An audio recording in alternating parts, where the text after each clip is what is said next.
Hi everybody and welcome once again to Capricorn Radio. This is your host James Swagger, and in just a moment I'm going to be talking to David Rohl, an English Egyptologist, and he's the former director of the Institute for the Study of Interdisciplinary Sciences.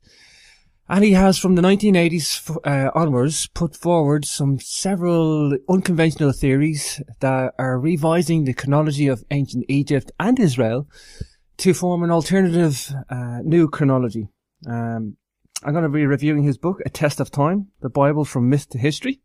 And what a fascinating book it is. We've got ancient Egypt, we've got Palestine and Israel and all sorts of biblical archaeology involved. And wow, it's a very analytical book. The accepted dating is plagued with errors. And I think David has really shown what's right and what's wrong and why it is wrong and why it is right.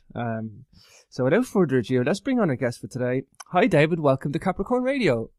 Hi, James. Nice to be here. Wow, that's an awesome book you've wrote. Before we get into any of the book, I just want to talk about recent events in Egypt. We have snow, and we have one of the biggest titans in Egypt, Zahi Hawass, getting a bit excited at the moment. So, what interesting times to talk about.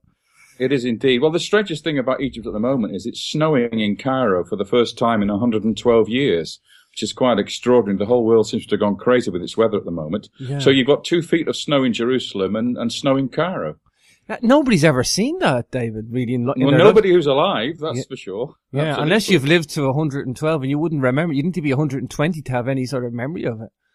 Wow. Absolutely right, yeah. Maybe Zahi Hawass has created the snow. That's possible, I suppose. What's going on with Zahi Hawass? Is he, I think he's mouthing off one more time, is he? Uncle Zahi, what can we say about him, really? He's been around in the Antiquities Service now for about 25 years. And he was made the first Minister of Antiquities after the revolution, just before the revolution, in fact, and continued to do so and was then sacked and replaced by Mohammed Ibrahim. But he's still trying to stir things up as he usually does. Yeah. He's a very famous Egyptologist, obviously, and he goes and lectures all around the world, but he has some very, very strange ideas as to what Egyptology really is about. And he sees himself as the sort of savior of Egypt's antiquities and the man who will bring the tourists back. But quite frankly, a lot of tourists are put off by him. He's a very extreme individual, and he's caused a lot of trouble of late. And he's also been the keeper of the keys, so to speak. So he's given access to people to work in Egypt, and of course, certain people have to pay monies to get that access. And so he's made himself a very wealthy man over the last few years, and he tends to break all the rules that were established there from many years ago. So I'm rather pleased that he's out at the moment and that somebody else is in charge. However, you never know with Zahi. Yeah. He might end up coming back again. So everybody has to be careful what they say. Yeah.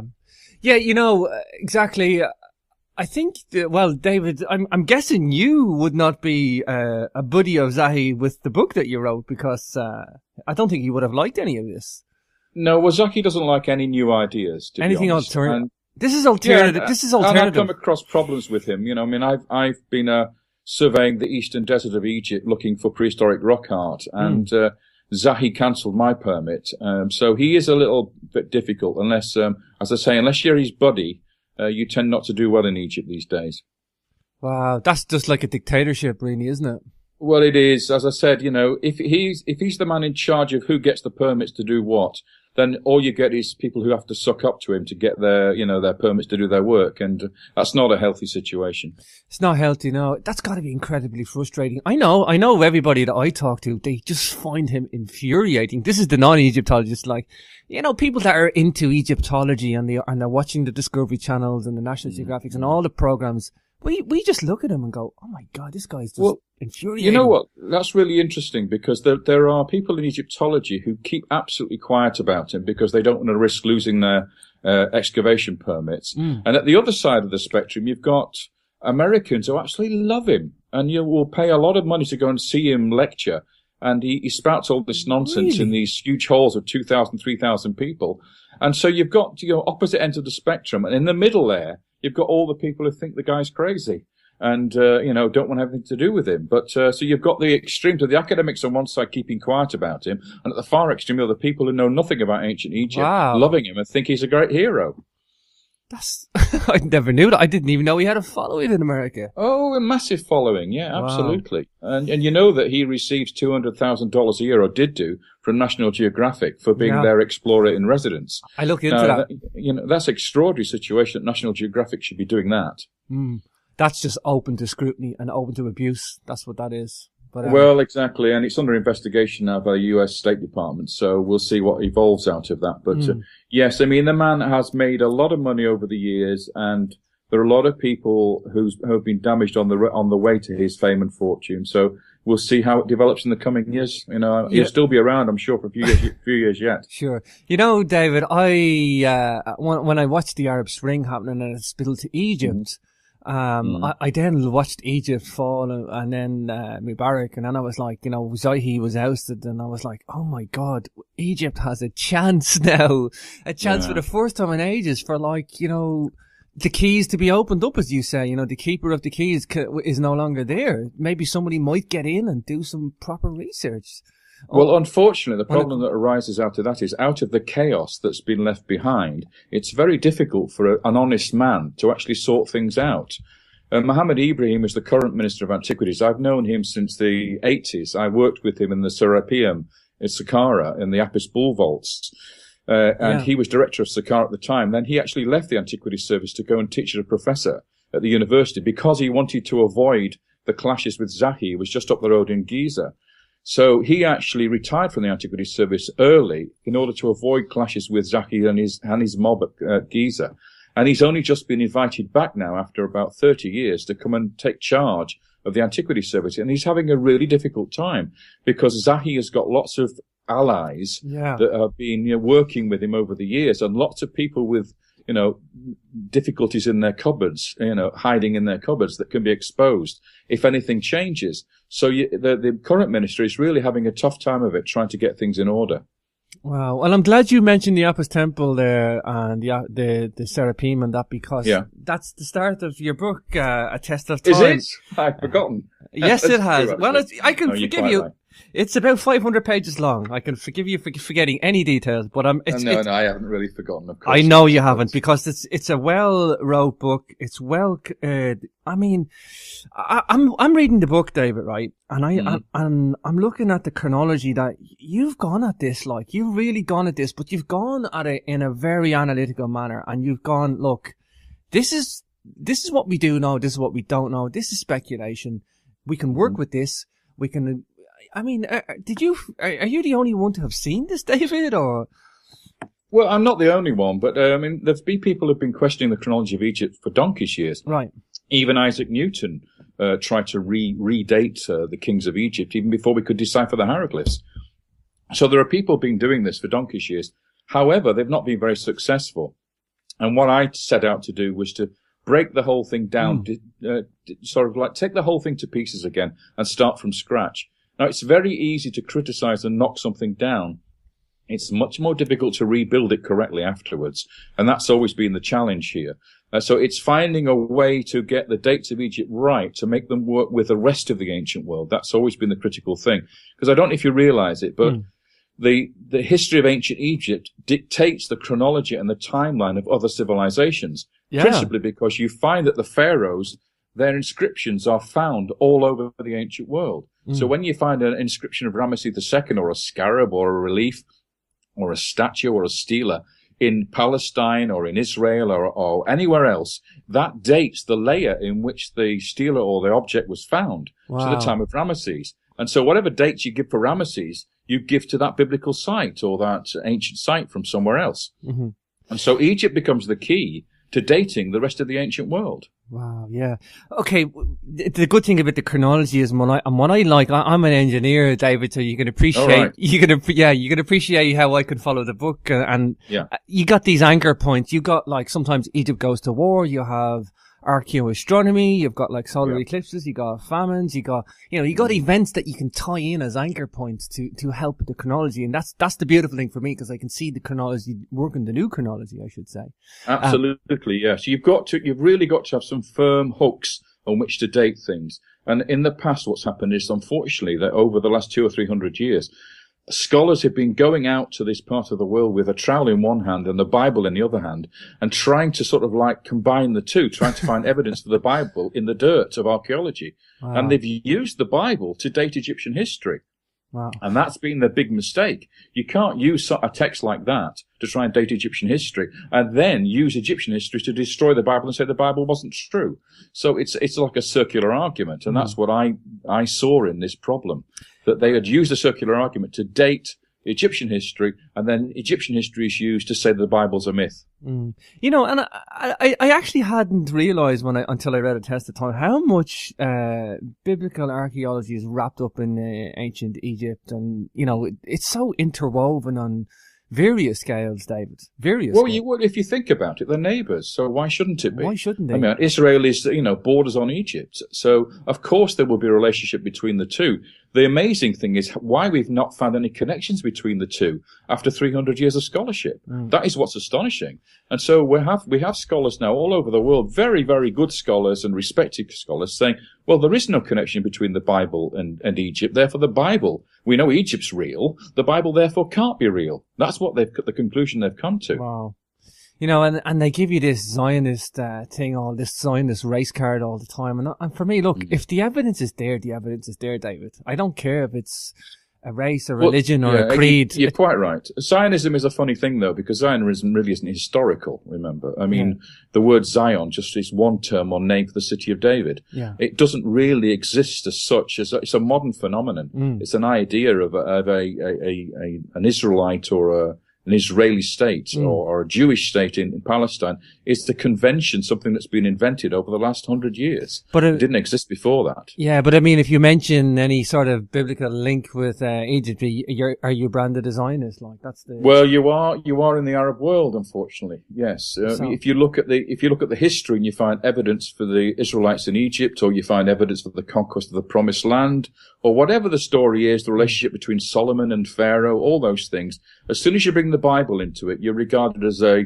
promoter of Zionism, and that's very sad. But that's, again, modern politics. That's got nothing to do with real history. Okay, so David, the story starts for you at the Serapeum, yeah? And you're looking for. Tell us about this. This is interesting because this kind of gives you the first insight in the book to something's amiss, something's wrong. Right. Yeah. Well, what happened was I was in Egypt on one of my trips, and I've been there so many times, and I've forgotten how many times. And this was back in the 1980s, if I remember rightly. And I went to see Muhammad Ibrahim, the current Minister of Antiquities, who was then the director of Saqqara.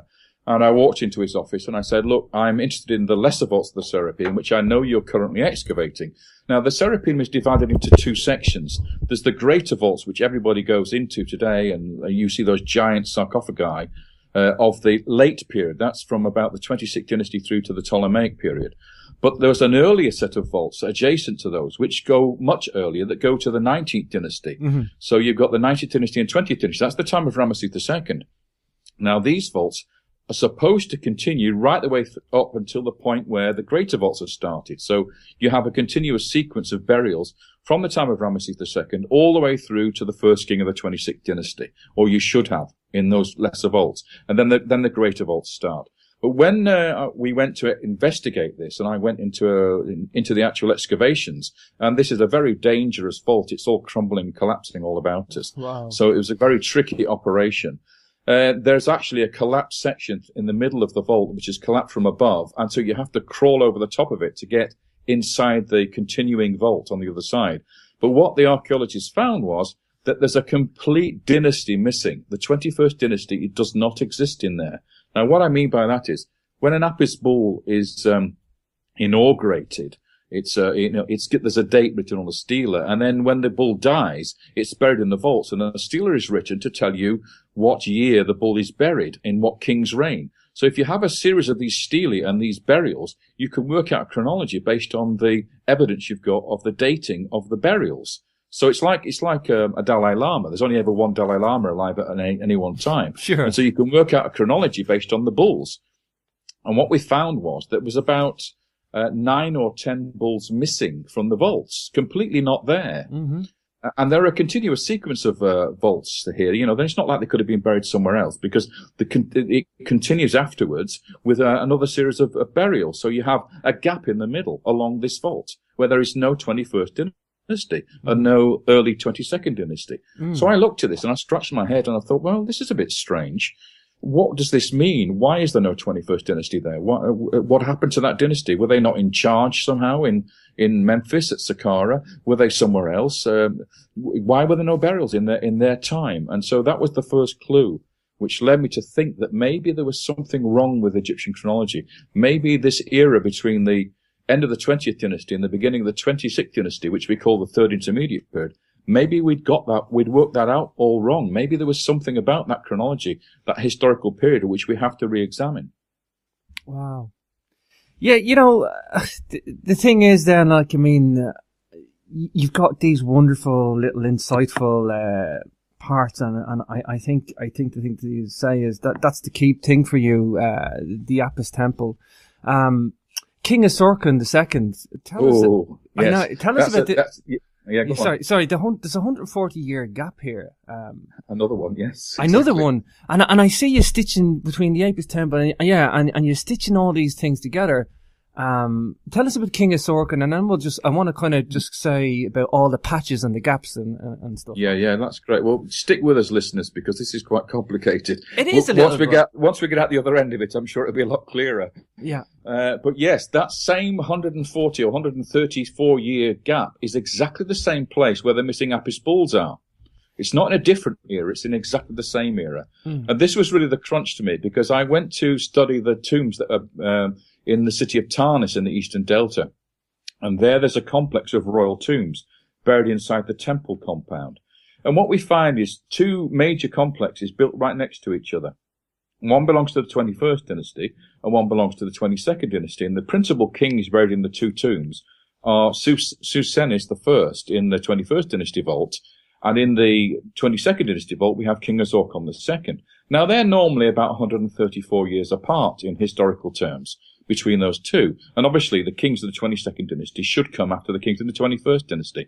But what I found was that when you looked at the archaeology and the architecture, the 21st dynasty tomb was actually built after the 22nd dynasty tomb. The 22nd dynasty tomb has been cut away in order to accommodate part of the 21st dynasty tomb. And that's completely the reverse of the historical picture. So it said to me, now hang on a minute, if Asorkon II of the 22nd dynasty is buried and built his tomb before King Susenes of the 21st dynasty, then the two dynasties are in the wrong order. Yeah, so bizarre. I worked out, therefore, what really happened was the two dynasties were actually running contemporary with each other in parallel, which is why there's no 21st dynasty Apis bulls, because they were the contemporary with the 22nd dynasty, and it was the 22nd dynasty who buried the bulls, not the 21st dynasty. So that explains the missing bulls. Okay, so all this led me to conclude that in the Third Intermediate period, these dynasties, the dynasties 21 to 25, were actually mostly overlapping. And what that does, of course, is it shortens the chronology, because if they're not running sequentially, then you have a situation where any of the dynasties which came before the 21st dynasty must be lower in date, because these dynasties are all contemporary with each other, overlapping. Do you get it? Yeah. I mean, this is a no-brainer for me. I mean, this is a no-brainer because you've showed where this fits in, as well as just, it's not just a case of missing time, David. It's the time. The time is missing, plus it explains other events as well. Well, it does. Basically, this stuff that I'm telling you now is all part of my PhD thesis, and it's very complicated, right? And it's the sort of thing that Egyptologists are even frightened of. They don't actually teach the Third Intermediate period from 21 to 25, those dynasties. Wow. As a student, you don't get to learn about them. They jump and avoid this area because it's a quagmire. It's like a dark age. Nobody wants to touch it. Wow. And none of the professors know anything about it. So you end up in a situation where you become very much a specialist in this one field of Third Intermediate period chronology. And there are probably no more than about 10 people in the world who actually know anything about it, who actually study this period and actually do any work in it. So that in itself is rather sort of like a bit narrow furrowed. You use specialists to actually work on this material. But the consequences of the change that it makes to history are enormous and much broader. You got ripples coming from this, like ripples. Absolutely. Yeah, huge consequences. And one of those consequences, above all, is what it does to the biblical story and how the Bible relates now to the Egyptian timeline, which has been reduced by around 300 years, because by shortening the Third Intermediate Period, the new kingdom which comes before it and all the other dynasties from Dynasty 1 right the way down to Dynasty 20, their dates are now lower because you've squashed and compressed the Third Intermediate Period, which normally comes from 1069 BC to 664 BC. Now that's reduced in length. It means that the 19th dynasty, Rameses II, all the kings before him, King Tut, Akhenaten, all those people, are now lower in date. And so they line up differently with the biblical story. Which means you can make more for the derivations. I mean, okay, so the Third Intermediate Period, it's been overextended by the mainstream perspective. Yeah, by a couple of centuries at least, yes. A couple of centuries. The 21st, 22nd dynasties, they were like contemporary, and the Third Intermediate Period should be probably about 140 years that you say, reduced, at least 140. Yes, that part of it, yes. And there's other bits and pieces that go along with it that have to be compressed. So you end up with Rameses II being about 250 to 300 years lower in date than he is in the conventional dating system. Wow. And that means that anything to do with him in the rest of the world now is lower in date as well. Wow, and he was quite an important figure because he came in contact with other guys, didn't he? He's a key pharaoh. He reigned for 67 years. Or 66 years. He was a massive hero in the ancient world. He fought battles everywhere. He raised monuments everywhere. And of course, normally, if you remember your Cecil B. DeMille movies, he was the pharaoh of the Exodus. He was the guy that challenged Moses. He was the guy that refused to let the people go. Why? Because his dates are approximately, according to scholars, the time when Moses was alive and when the Israelites were in Egypt. So that's how you get that connection. But if you lower his dates now by 300 years, he disconnects from the Bible completely. He's nothing to do with the Pharaoh of the Exodus. He's a different character entirely. So it has huge implications. Wow. It makes you wonder what they got right, like, you know. But I guess, like you say, there's these anchor points, David. The Sacking of Thebes is the anchor point. This is the one that we're happy and confident with, but there's other ones we're not too sure about. Yeah, that's absolutely right. 664 BC was the time when the Assyrians invaded Egypt and they burnt the city of Thebes and sacked Thebes. Now, that is a fixed point in history. After that, we're into what we call the late period or classical period. We're into the Persian era, the Greeks, the Hellenistic age, the Romans. All that is well documented and we don't have a problem with the chronology there. But before 664 BC, we're dependent on this Third Intermediate Period, which is the Dark Age. And you can, it's such a complex era, you could really do anything with the chronology there.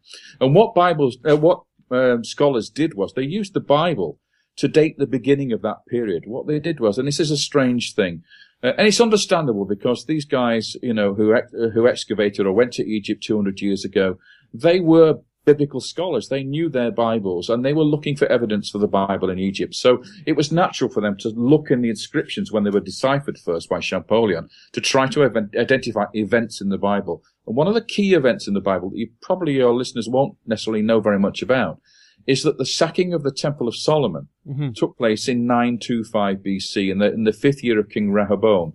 Now, King Rehoboam was the son of Solomon. So this is 5 years after the death of Solomon, when this pharaoh came up from Egypt called Shishak and plundered the Temple of Solomon, took the gold out of the temple and the palace and took it back to Egypt. Now, if you remember your Indiana Jones Raiders of the Lost Ark movie, remember the Ark of the Covenant was taken back to Tanis and was buried there in the Well of the Souls, and that was by this pharaoh called Shishak.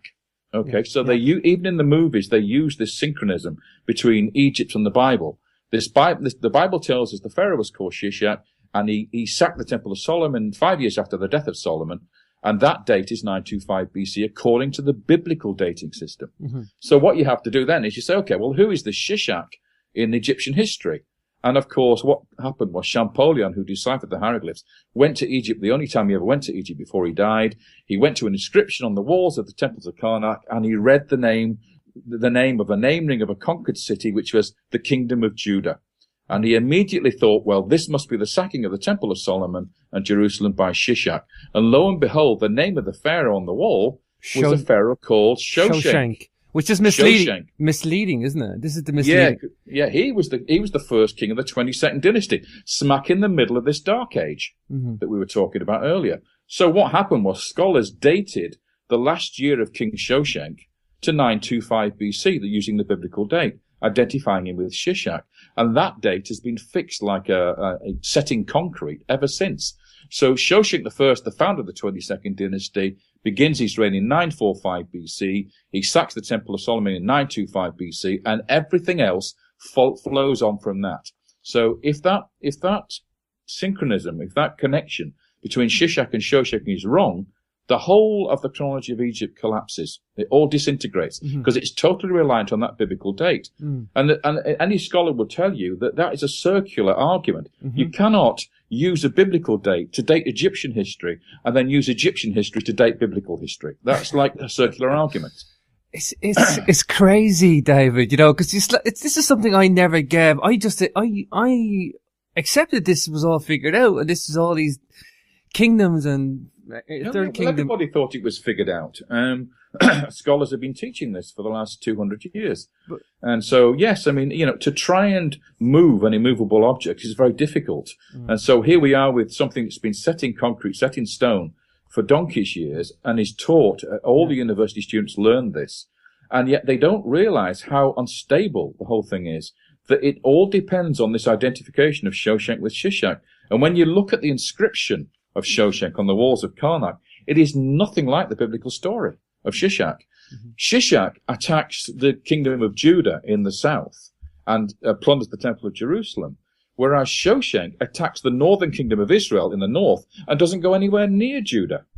So although the names sound similar, the two campaigns are completely different. Wow. So it's like comparing apples and oranges. Somebody's made a terrible blunder here. You've got historical evidence on a wall which must be accurate, telling you something which is completely different to the biblical story, and yet scholars equate the two as one event. David, when you were coming up with this theory, or coming out with this theory, I should say, were you like going to yourself, I'm going to rub a few people up the wrong way, or you must have? I was well aware of the possibilities that this would cause a huge row. But I was also rather innocent, because I foolishly believed that people in academia would be honest, and they would look at the evidence and purely look at what the arguments were, and either decide whether or not they thought that was a reasonable argument or not, or whether they had doubts about it. And what really happened was there was a shutdown going on, that they tried to starve the argument of its oxygen of publicity. So they sort of shut all the doors, slammed all the doors, and said, no, we're not going to change this. We're not going to argue this. But what we're going to do is we're going to ridicule the person who proposed the idea and not the argument. And that's the policy that you often find in academia. They don't want the intellectual challenge. Wow. What they want to do is not to have their cozy will disturbed, not to have them, their smooth sea upset and waves created. They don't like waves in academia. So really the only sound thing we can say then is that the sacking of Thebes is 664 BC is the key hinge point, and it is until we start introducing astronomy. Yeah. And then we get a different picture. Yeah. Because the thing about the ancient world is that certain people, certain high priests, astronomer priests, actually observed phenomena in the sky, unusual phenomena. And eclipses, of course, were one of the major things that they noted. And in the past, when they saw an eclipse, they wanted to know what the omen was that was related to that eclipse.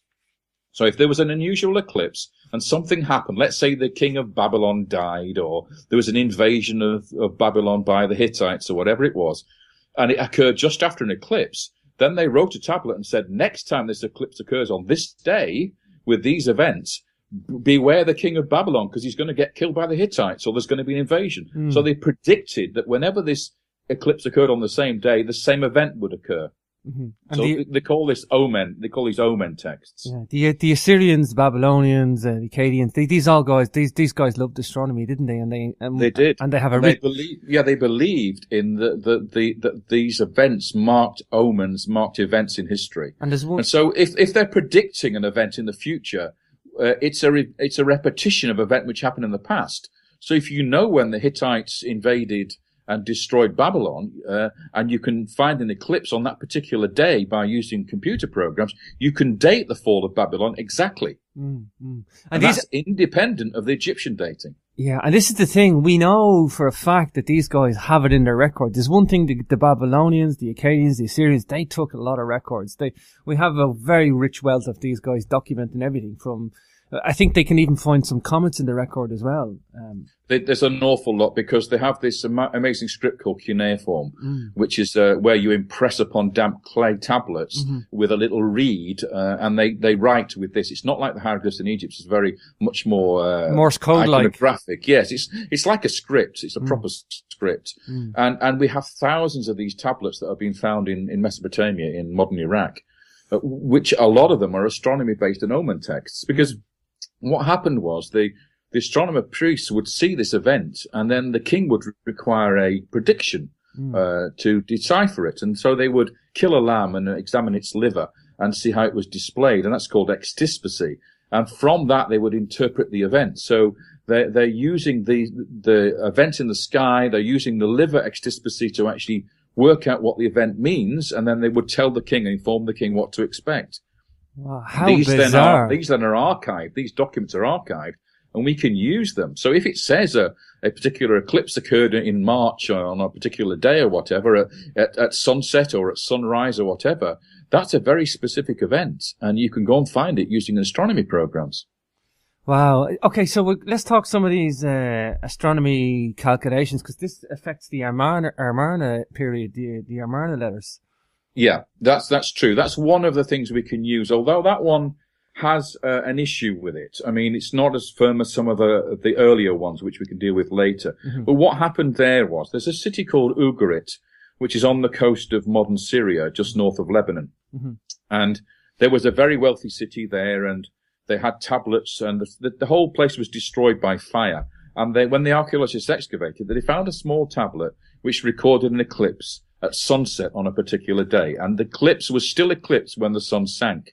So you could imagine the priest standing there looking over the sea, seeing the sun setting, and it completely eclipsed by the moon and disappearing below the sea, below the horizon. Now that is a very extraordinary, unique event, because you've got to be at that particular place on that particular day, and the sun has got to be eclipsed as it's set. Okay.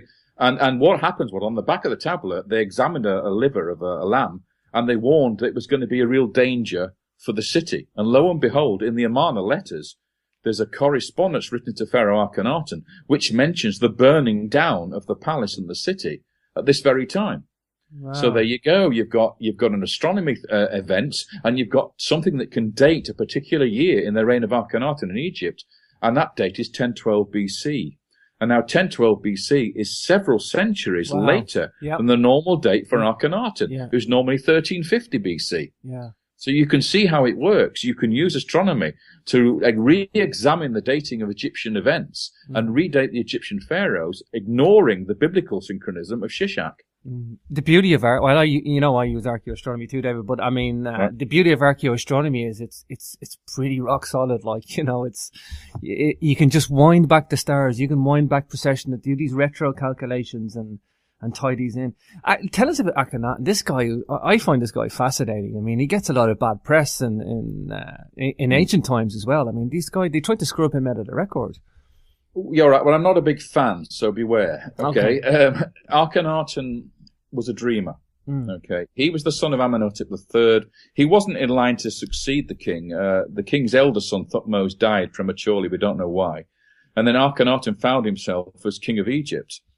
And he was not a well boy. He wasn't healthy. No, he doesn't look it. He had a lot of illnesses, and we're not quite sure what the illnesses were, but they seem to have something to do with hydrocephalus or something like that. Morphans even. And Morphans syndrome. So there's all sorts of issues with why he looked the way he looked. Some of it could also be to do with the style of art at the time, that this man was very, very influenced by what was going on in the Mediterranean. Wow. So in fact, he had contact with the Mycenaean world and the Cretan world, the Minoan world. And he even had mercenaries who were actually from that part of the world in his bodyguard to protect him. So he had a lot of influence with what was going on in Crete with the Minoans. Now, Minoan art is very flowing and rich. Beautiful, and it's exotic. It's very exotic. And yet there's a dark side to Minoan history. They weren't the hippies that everybody thinks they were. We have found very clear evidence of child cannibalism in Crete, where the people of Knossos and elsewhere sacrificed young children and ate them. So they're not the pretty hippies we all think they are. However, one of the things was very important at this time, at the time of Akhenaten and his relationship with the Aegean world, was opium. Wow. Okay, so they were actually imbibing opium. And it may well be that what we see in Amarna art has got to do with the king's own indulgences with the drug. That he saw a different way to everybody else. And he gave instructions that the art should portray what he saw in his visions. So he was a bit of a sort of prophet, a hippie prophet. And he wanted to change the way that the Egyptian society and religion worked and the kingship worked. He wanted to go back to an earlier time, a simpler time, where the worship of the sun god was the key element. And in his case, he wanted to worship the god called Aten. Now, Aten is the sun disk itself, or the light of the sun. It's not like Ra, who is the sun traveling across the sky. It's the specific orb and the light which he wanted to worship. And it's a very early god. And he wanted to resurrect the idea of this one god being the key god and the only real god to worship. Now, he wasn't strictly speaking a monotheist. He did still, for instance, there's a stela that was found at the Serapeum worshipping an Apis bull. So he wasn't 100% Atenist. He was also, to a degree, he maintained other religious cults around Egypt, but he restricted particularly the cult of Ammon at Thebes. And that was more like a political thing. He wanted to stifle and what's the word I'm looking for? To oppress the Ammon cult priesthood in Karnak because they were too powerful. And he didn't like them very much. And he wanted to move away from Thebes and go and build a new capital at Amarna and start this whole new cults thing around the Aten and his father, Amenhotep III, who he equated with the Aten. So he was almost like a father worship. He deified his own father to become the Aten. And he became the only high priest who could speak to the Aten and communicate with the Aten. So he had control over the whole of the religion. Wow. So because he was doing this, he made a lot of enemies, as you can imagine, with the priesthood and the nobility. And it was all a bit of a crackpot, crazy idea. And it lasted about 12 years altogether. He reigned for 17 years, but at the beginning he was a good boy, and then later he changed everything. And what he did do was he ignored completely the Egyptian empire. He did not look after the military. He did not support all the vassal kings in the north, in Canaan, and in the south. He let them go. So what happened in his period was that the whole of the empire collapsed. And that's really the great sin of the great heresy that he brought upon Egypt, and where he was hated so much by the Egyptians after he died, because he actually lost the empire. And it was the 19th dynasty Ramesside kings, Rameses II and his father Seti I, who had to recover the empire and had to fight to get it back, which is why they, hit them, and Horemheb destroyed the memory of, tried to eradicate the memory of Akhenaten because of what he'd done. It wasn't so much the religion changes that really mattered. It was the fact that he let the whole empire go. Yeah. He let Egypt down. He was the catalyst. He was the catalyst to the destruction of further events. So did that solar eclipse then have a direct effect because he was worshipping the sun? I'm just trying to simplify it. But no, what that basically was is the letter that was sent to him mentioning the burning down of the palace. And we know that the palace was destroyed immediately after this tablet was written in Ugrit with the solar eclipse. Yeah. That was sent to him in the 12th year of King Akhenaten. Oh. So we can date the 12th year of Akhenaten to 1012 BC.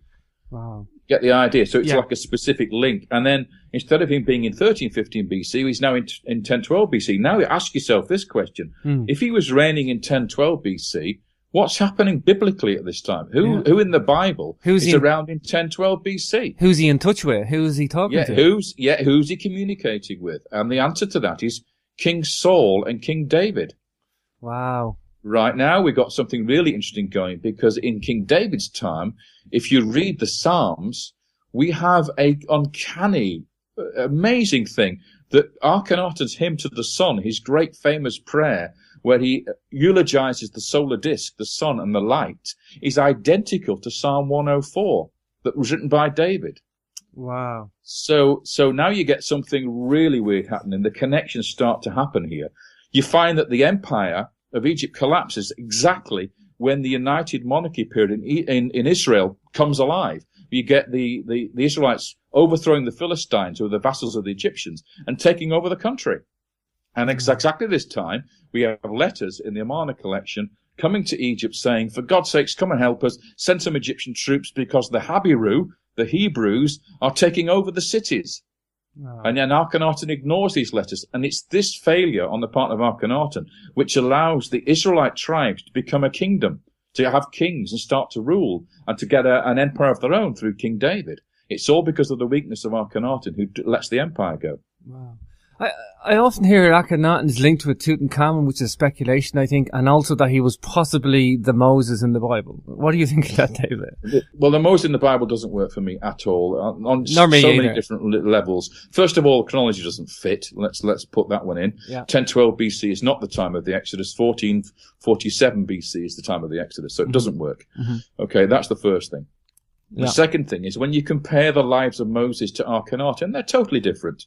Akhenaten was buried in Egypt. He was a king of Egypt. Moses was not a king of Egypt, and he left Egypt, and he was buried on Mount Nebo in Jordan. So then they don't match in any way whatsoever. I mean, the idea doesn't work. As for Tutankhamun being the son of Akhenaten, I don't believe it. I think Zahir has forged the evidence on that. Yeah. There is very clear evidence that Tutankhamun himself claimed to be the son of Amenhotep III, which makes him a brother of Akhenaten, not his son. Wow.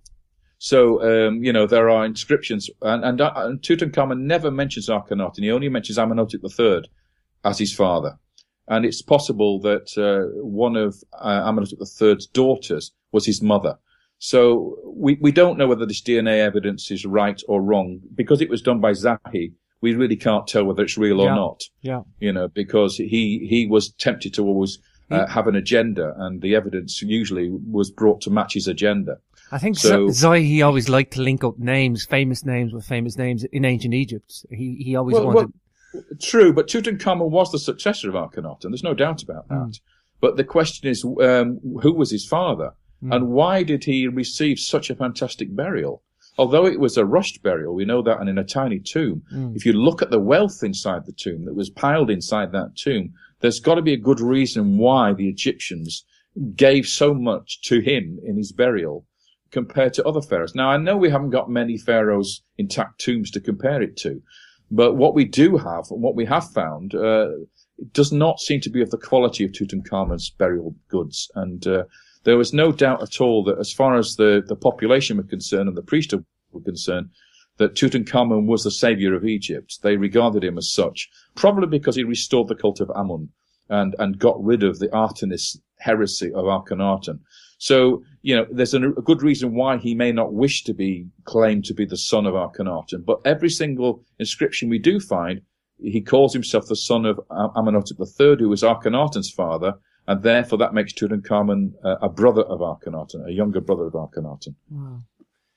Wow, he gets the funny thing is, when I say I like him in terms of a interesting period to look at, David, but so we're saying now that so these are go on. Sorry, David. The Amarna letter then, this is linked to the Book of Samuel.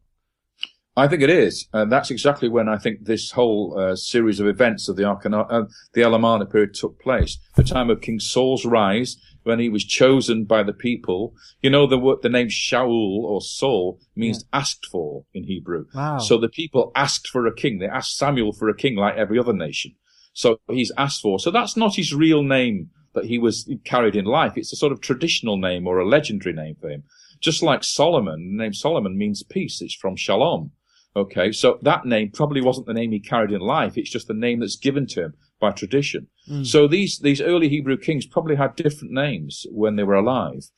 Now, we do know that the king who ruled in the hill country at the time of Akhenaten was a king called Labayu, or Labaya.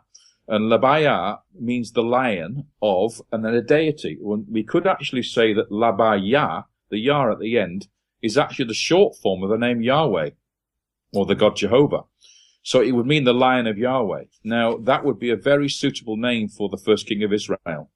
And it's amazing that this guy, Labiah, this king, did exactly the same things as King Saul did. And it's all recorded in the Amarna letters. So he had a son who was friends with the Habiru rebel, the Hebrew rebel. And that, of course, is David before he became king, who had held out in the hill country, and Saul tried to get him. And his son, Saul's son Jonathan, was actually in league with David against his father's wishes. And we read that in the Alamana letters. Wow. We read that about Libayu and his son. And he actually writes to Pharaoh and says that his son, he did not know his son was consorting with the Habiru chieftain, or the Hebrew chieftain, which is David.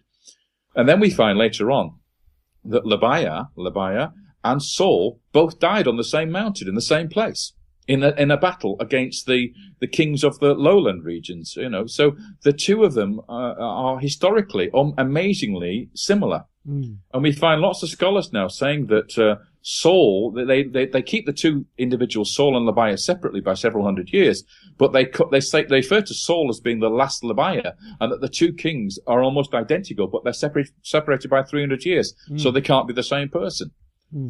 So that's the irony of it all. Once you've taken out the 300 years of erroneous chronology, which has been added by scholars, and you reduce the dates of Akhenaten, then Saul becomes Liba야. He is the same person. Wow. Yeah, the 18th dynasty didn't begin in 1570. It was like 370 years out, David. Like, it's a bit of it's a bit of a blunder, isn't it? It is a bit of a blunder, and I'm not saying it's exactly correct. I mean, there may be faults in my revised chronology. That's entirely possible. But I think the general thrust of what I'm doing really does pay dividends, not just in terms of the Bible, but all over the ancient world. For example, let me take you to the Greek world for a moment. You know the story of the Trojan War. King Agamemnon was the king of Mycenae. Yes. Okay, and he fought a war against the Trojans. And all that happened in the great period called the Bronze Age, or the heroic age of Greece. Well, what happened then was that the Egyptians, or specifically the archaeologist Flinders Petrie, found Mycenaean pottery at Tel el-Amarna. And he thought, right, now we know the date of Tel el-Amarna, based on Egyptian chronology, is 1350 BC. So if we find Mycenaean pottery here, we can date Mycenae in Greece to 1350 BC, and we can therefore date the Trojan War to around that period.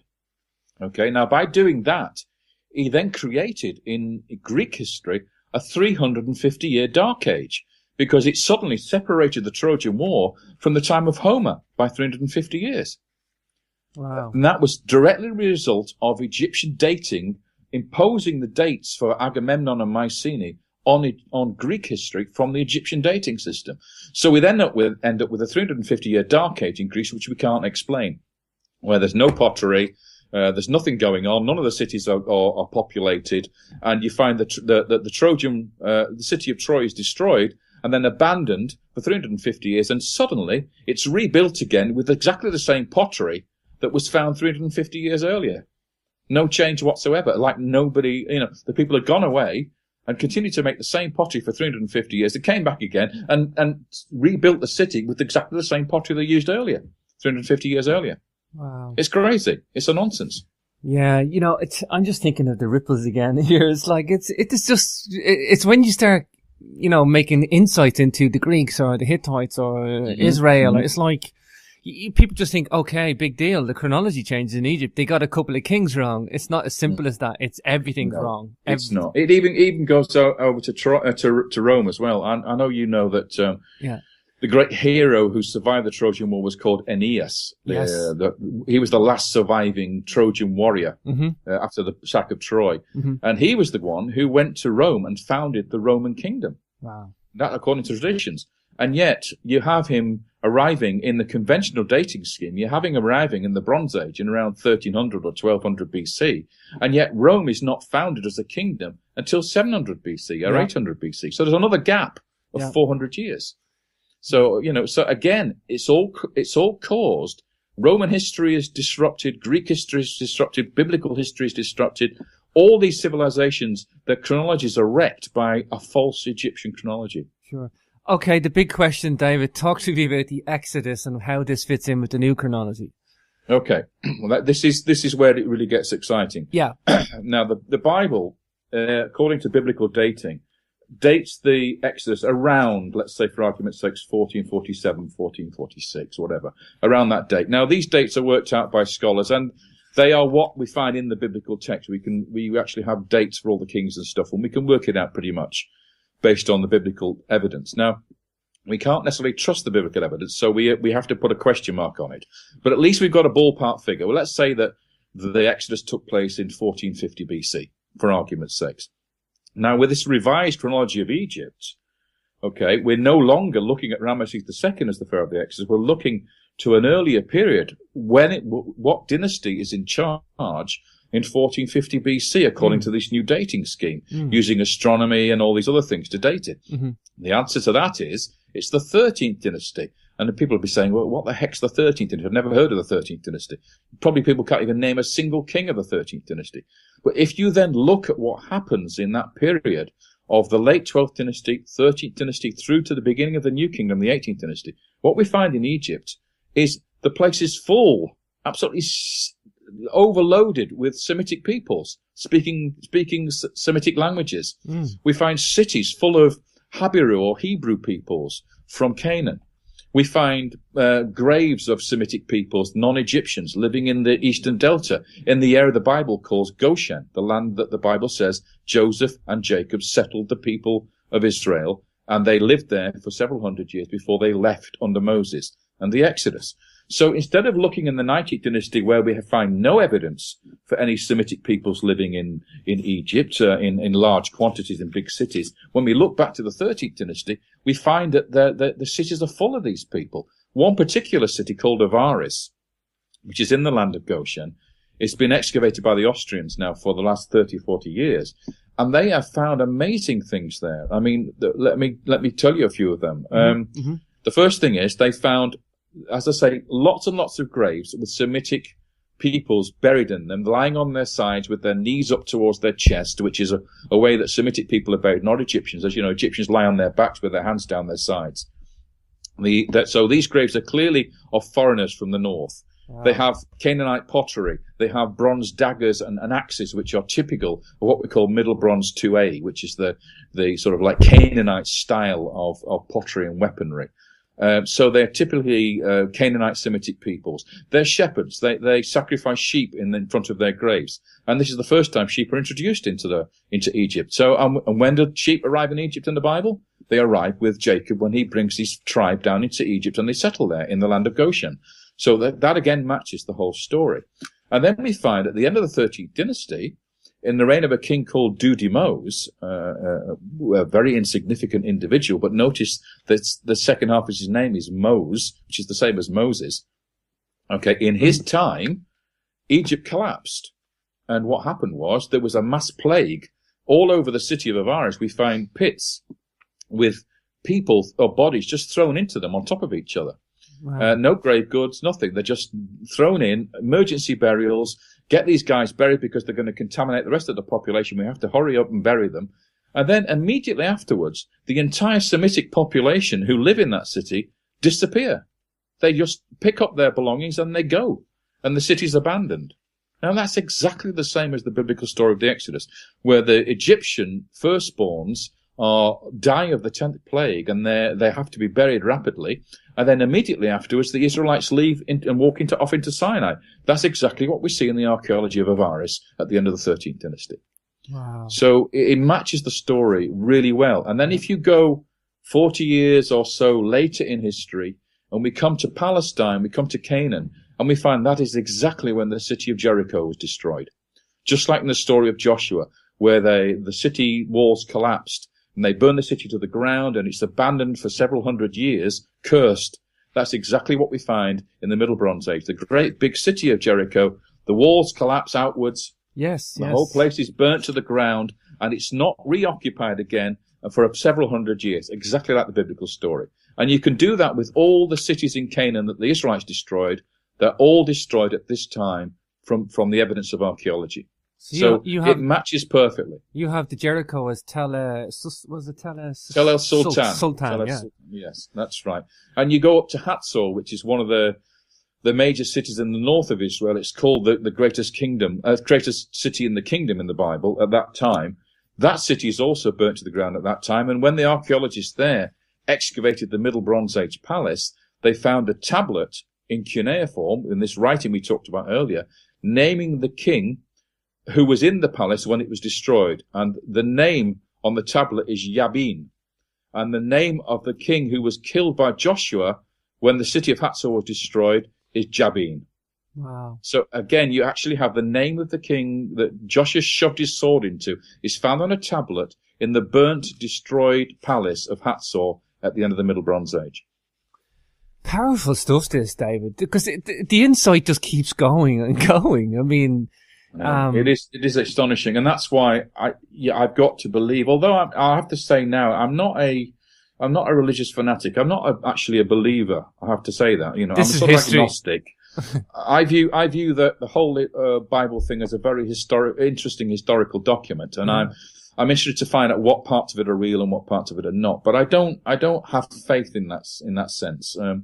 You define faith as believing in something without evidence. Well, I have to have evidence. That's my faith. My religion is history. I need to see the evidence for it. Yeah. I have. So.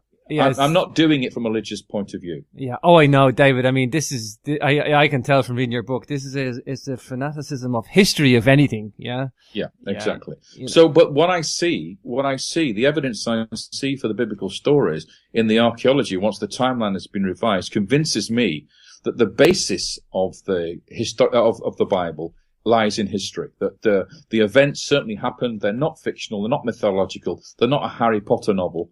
They are something much more concrete than that. Now, I'm not, as you probably noticed by reading the book, I don't mention miracles. I don't talk about, miracle happenings or something supernatural. I talk about people. I talk about their relationship to their God, sure. Mm-hmm. And I talk about the events of history, but I don't talk about the religious side of it too much, because that's not for me. I'm not a theologian. I'm a historian. Yeah. So I have to deal with historical facts and archaeology.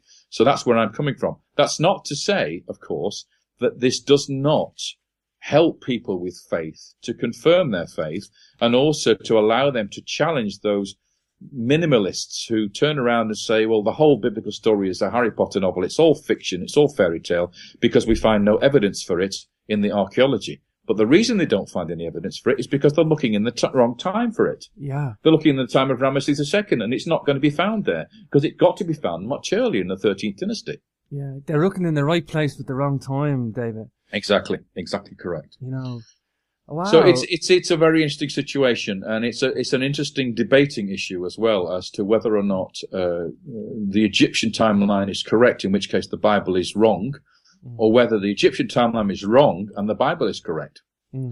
You mentioned the Avaris as well. I have your other book, The Lords of Avaris. I can't wait to read that. Oh, you do? I do. I have it behind me. I haven't got to it yet, but I will do now. And this is going to be a nice follow-on book for me, David. Right. It's going to deal with all the Indo-European issues of the arrival of the Hittites in the region, and the story of the Trojan War and the Romans, origins of Rome, and all that stuff. And it all based on this revised timeline.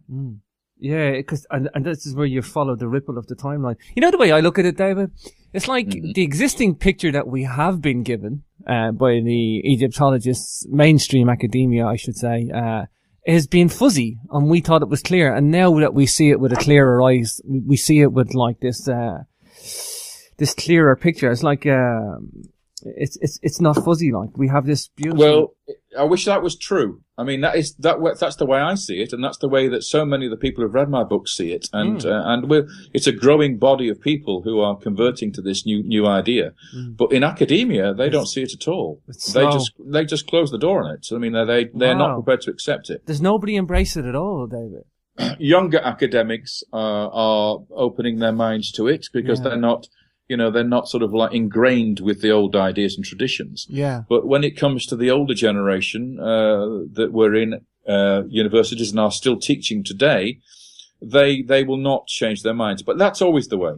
In a debate, it's very rare that one side will actually agree to change their ideas and go over to the other side. It's extremely unlikely that ever happens. Yeah. I think it was Max Planck, the famous physicist, who famously quoted and said that if a new idea comes along, you have to wait for the generation in whose time the idea is proposed to die off before that idea will be accepted. And that's usually the case. Yeah, you have to wait for one generation to pass for a new generation to accept an idea. Yeah, I've been very excited, David, certainly in the last 10 years, but I mean, the last 20 years has been revelatory for the whole of ancient Egypt, from Hancock, Boval and their stuff, and a whole host of other stuff, even ancient mysteries of Göbekli Tepe, and sure. We're in changing times now, David, and I'm really hopeful for the next generation. I really am. Well, it is interesting. I mean, I went to Göbekli Tepe way before everybody else did. I think I was there in 2001 or whatever it was, something like that. And because I was going to Eastern Turkey on an expedition, and I went there and I saw the site for myself, and it is a shock. Let's face it. To any archaeologist, any historian, Göbekli Tepe is a shock. Yeah. And it just does not compute with what we know of ancient history. So how to explain it? That's a very difficult question. Yeah. It is undoubtedly, in my view, a gathering place for pre-pottery Neolithic hunter-gatherers. In other words, this is well before the pottery age, well before pottery was invented. It's well before farming, and anything like that, any agriculture. So it seems to be a clan gathering place for some rituals. And there are no burials there. I don't know if you know that. There's actually no bodies anywhere at that site. Nothing being found in the way of skeletal remains. I don't think they lived there either, David, did they? No, they didn't. It was a worship. And of course, it was all buried at the end of its time, intentionally buried. That's the biggest mystery of all, David, for me.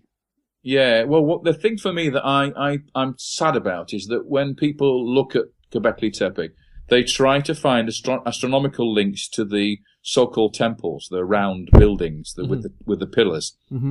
And they're not using their eyes, because when I went to the site, I noticed that as you go through towards the site, which is on your left-hand side, on the side of the hill, it's on the top of the hill, on the side of the hill, sloping away from it, looking right across, eastwards, across the mountains, there is a platform of rock, a huge, great big slab of rock. And all over that rock were holes cut and rectangles and slots for objects to be placed into. And it's quite clear to me that was an astronomical observation point. Wow.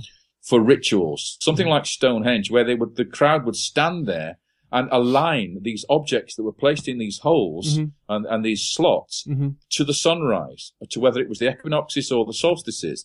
And that's where people should be looking for the astronomical connections, not in the temples. The temples themselves will have no view of astronomy from within them, because they were completely surrounded by walls. There was no actual observational points within those buildings. Yeah. And I think people aren't looking in the right way at that site. I think a lot of people are making conclusions based on only 5% of it being uncovered as well. I mean, only 5%. Well, there's that as well. But how to explain it and what it's doing there, that's another matter. I mean, I wrote a book called Legend, the Genesis of Civilization, where I looked at the origins of ancient Egypt, but I went much further back and I looked at the book of Genesis, and I went to look for, effectively, whether there was a location somewhere on this planet that was equated with this place called Eden. Now, you know from reading your book of Genesis, those of you who've read the book of Genesis, that it's a very, very matter-of-fact description of where it's located. It's not somewhere in the clouds. It's not somewhere underneath the earth. It's on the earth. And Adam and Eve, whoever these people were, they left this place and never went back to it. Okay, so in chapter 2 of Genesis, you actually read that the location of Eden is where the 4 rivers that they mention in the Bible in Genesis actually have their headwaters. Yeah. Now, two of those rivers we know. One's called the Euphrates and the other one's called the Tigris. Yeah. And they flow down into Mesopotamia, into modern Iraq. But if you trace their sources, the rivers back to their sources, they start up beyond the Zagros Mountains, which separate Iran from Iraq, that great range of mountains. Their sources are beyond that to the north, in a region which was ancient Armenia, Urumania is called, and it's now part of western Iran. So if you go to that area where Lake Van is in eastern Turkey, or Lake Urumia is in western Iran, that's the land of Eden, where those 2 rivers have their sources. And by going there myself, I went up, I think I did 9 expeditions into this region. I left from southern Mesopotamia in Susiana, which is sort of like to the east of modern Iraq in southern Iran, in the plain there, where I left there in my vehicles, and we traveled up through the mountain passes of the Zagros Mountains, going through the 7 gates that lead to heaven, to paradise. Wow. And we actually found the location of the Garden of Eden. Beautiful. Now, you may think that sounds crazy, but actually, what we found the other two rivers in the book of Genesis and their sources, the Pishon and the Gihon. And we found the land of Cush, which is mentioned, from which the Gihon flows. And we found the land of Nod, where Cain is exiled when he kills his brother Abel. It's still there today. And we even found the river that flows to the Garden of Eden. And looking, you stand in that valley and you look by the river and you look up and there's the mountain of God that's mentioned in the Bible. Mm-hmm. You know, so it's all still there. And I'll tell you where it is now. It's actually, if you go to your Google Earth or Google Maps, you can find it located where the city of Tabriz is today. The ancient city of Tabriz, which is the end of the Silk Road, the western end of the Silk Road to China. And it's there in that valley where the so-called Garden of Eden was located. The place where whoever these people were originally lived before they migrated southwards into Mesopotamia over those mountains. Mm. So, and we can trace the pottery development from that region down into Mesopotamia. And it's, of course, why in Mesopotamia, which, of course, is a great flat valley with no mountains at all, it's why the gods of the Mesopotamians, of the Sumerians, had their houses on top of mountains that were built by humans. Wow. The Tower of Babel is one example. Yep. The ziggurats, what people falsely call them pyramids, but the ziggurat tower temples of Babylonia and of Mesopotamia, of Assyria, have the house of the gods on top of them. Just like in Mesoamerica, where you have the god's house on top of the temples there. It's the house of the god is on top of a mountain. That tells you that the people worshipped gods who came from the mountains. And if the gods came from the mountains, the people must have come from the mountains too. Mm, mm. You don't find people in flatlands worshipping gods who lived in mountains unless they came from the mountains originally. A lot of people just try to associate Babylon with the Tower of Babel just by name, wasn't it? Yeah, but unfortunately, that's a mistake. Yeah, that doesn't make sense. The word Babylon means originally in the Akkadian language is Bab Ilu, which means the gate of the gods. Mm. Okay, it's in other words, it's the gate entrance towards the city of Babylon. But in fact, there was another Bab Ilu. In Babylon itself had two names, or the temple area had two names. One of them was Bab Ilu, the gate of the gods, and the other one was Nun-Ki. Mm-hmm. Nun-Ki means the mighty place in Sumerian. Mm-hmm. Nun.ki. Ki is place or earth, and Nun means mighty. Now, there was another city in southern Mesopotamia, in the land of Sumer, which was called Nun-Ki, and that was the place where the first tower temple was constructed, the first ziggurat was constructed, and it's a place we call Eridu, and it's right by the Gulf of the Persian Gulf, or the Arabian Gulf, right at the head of the Gulf. Mm-hmm. And that is the place where the Sumerian traditions say the first kings arrived to found the first city on earth. Wow. That is the place where they built the first ziggurat. And guess what? The ziggurat was never finished. It was abandoned and the people left the place. Just like the story of the Tower of Babel. So that place was called Nun-Ki. And later, much later, 1,000 years later, a new city was built called Babylon, which was also called Nun-Ki, and that's why there's a confusion about the Tower of Babel, because it wasn't the Tower of Babel, it was the Tower of Nun-Ki, not the Tower of Babel. Mm-hmm. So the original Tower of Babel, the original Nun-Ki, was at Eridu, and that was built by a king we call, in the text was called Enmer-Ka. Now, I hope you're not confused by this. Enmer-Ka, the word Ka at the end, the Sumerian word Ka, means hunter in Sumerian. Sumerian, yeah. So it's Enmer the hunter. Okay. Now you take away the vowels because ancient Akkadian was not written with these vowels. Hebrew was not written with vowels. You get NMR for Enmer, the hunter. And NMR, the hunter, is Nimrod, the mighty hunter, who built the Tower of Babel. Mm-hmm. So we actually can identify Nimrod, the legendary Nimrod of the Bible, with King Enmer-Ka of Sumer, who built the Tower of Eridu, Nun-Ki, and it was abandoned and left abandoned and unfinished, exactly like the biblical story. Wow. Wow, how insightful. Have you been up as far as, what's that place called in Armenia, Stonehenge? They have like a Stonehenge place as well. Have you been up as far as that David? Is that in modern Armenia? Because modern Armenia is further north than ancient Armenia. I've only been as far as the northwestern Iran, the Tabriz Valley, and Armenia modern is further north. But the Armenian Christians have their cathedrals and their patriarch in the area that I've been to. So I'm not quite sure where this place is you're referring to. It could be in modern Armenia. Yeah, because the borders. The area I am. Yeah, the borders have changed. That's right. I forgot about that. Yeah, so Urumania, the ancient Urumania, which became Armenia, classical Armenia, is further south than the modern Armenia. Yeah. For me, Middle Eastern history is some of the most fascinating, David. It's absolutely inspiring and, insightful. Well, it is for me too. I mean, I love history with a passion. And the amazing thing is that when I was at school, I was raised a Catholic when I was a kid. And, as usual, when you become a lapsed Catholic pretty quickly, if you are one.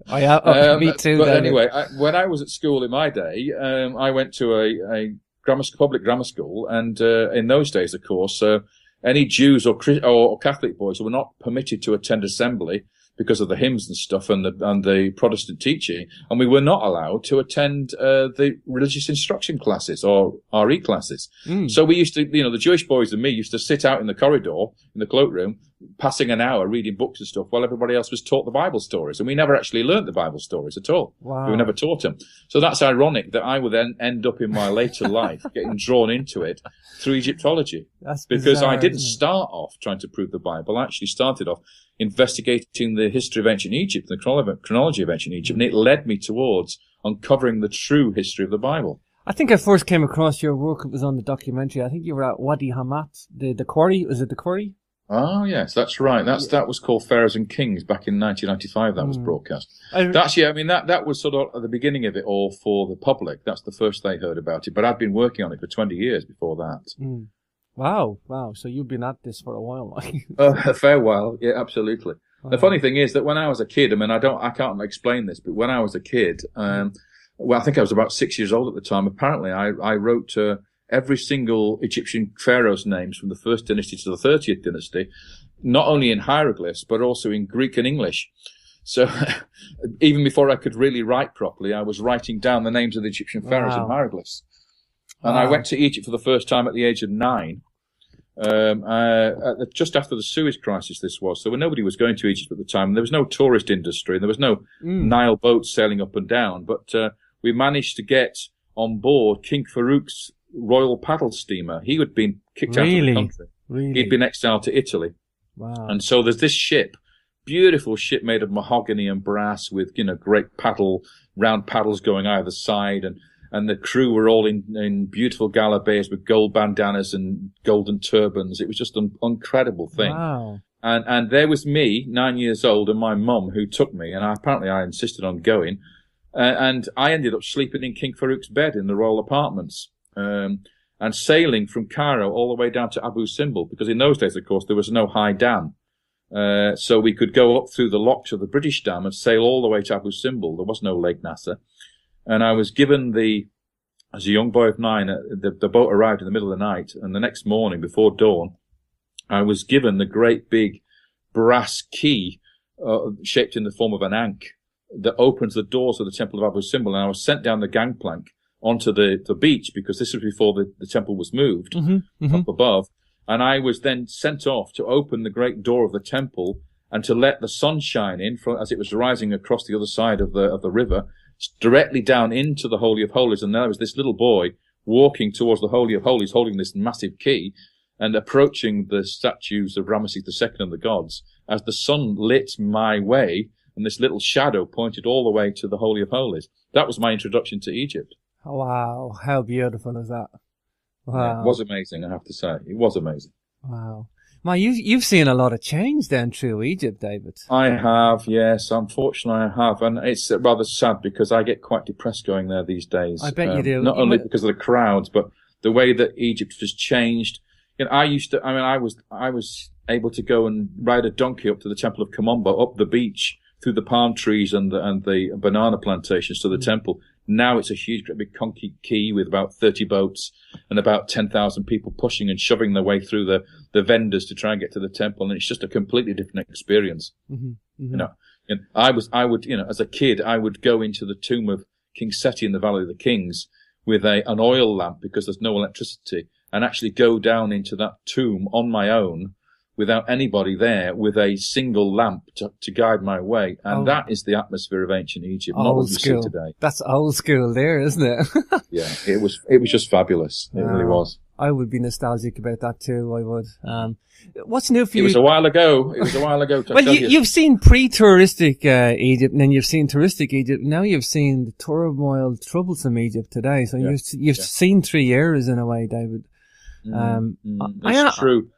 And I've known the people involved, from the earliest of the antiquities chairmen, Ahmed Kadri, who was a wonderful man, right the way through to Zahi Hawass and Muhammad Ibrahim. And as I said, I worked with Muhammad Ibrahim. I wrote articles with him, academic articles on the Serapeum. So I've experienced all the generations of people who have been in charge of the Egyptian antiquities throughout that period. And I have to say, and I have to be honest, that the only time that it was a total disaster was the time when Zahi Hawass was in charge. Yeah. The rest of the time, it was administered by scholars, professors, gentlemen, and honest men. And unfortunately, in the time of Zahi's tenure, everything went to pot, I'm afraid. So those people who think he's a hero and think he did a lot of good for Egypt, it's actually complete and utter rubbish.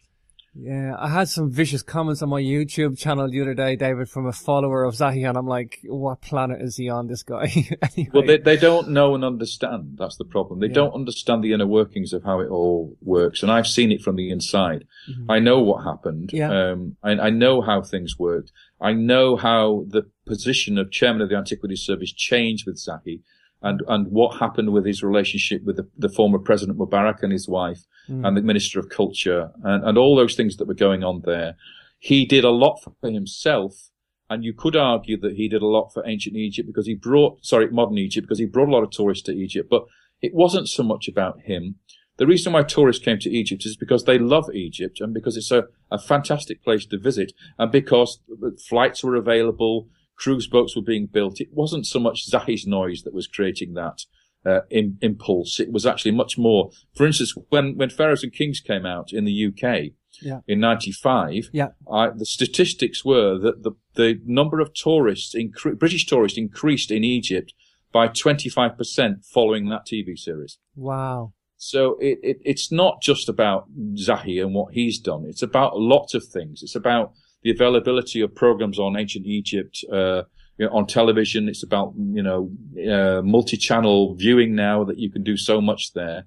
And Zahi is just a part of that mechanism, but he is not the creator of the boom in tourism. But what we have now, of course, is a complete and utter collapse in tourism in Egypt. And it's going to be very, very difficult to kickstart that tourism again because the infrastructure has collapsed. The Antiquities Service has no more money now because most of their money came from tourism to do their work. And so it's an extremely difficult position that Muhammad Ibrahim and his colleagues find themselves in. Yeah. And Zahi Hawass is exploiting that situation to try and undermine their work to try and get the thing rolling again because he wants to show everybody that it was all about him, that he was the one that made it big and he was the one that can now point out to the failings in the system. But the failings in the system are all about what he did for 10 years and not what's being done now. Yeah. People have no idea the politics that goes within the tourism industry there. Like you're talking about the tourism and the Egyptology. Yeah. There's so much politics wrapped up in that. I mean, its own set of politics in a way.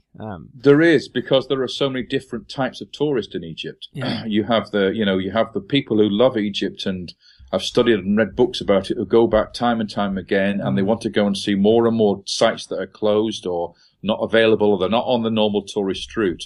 Then you have the tourists who come once, who want to do it once in their lives and they pile in their thousands and they come by cruise ships to Alexandria or they fly into Sharm el Sheikh and they do the coach journeys through the desert to Luxor or to the pyramids at Giza. And they're sort of like the ones that only come once and that they're not catered for really. They're just given a very superficial view of it all. Then you have the esoteric new age people who come in and they want to do something very different to what everybody else wants to do.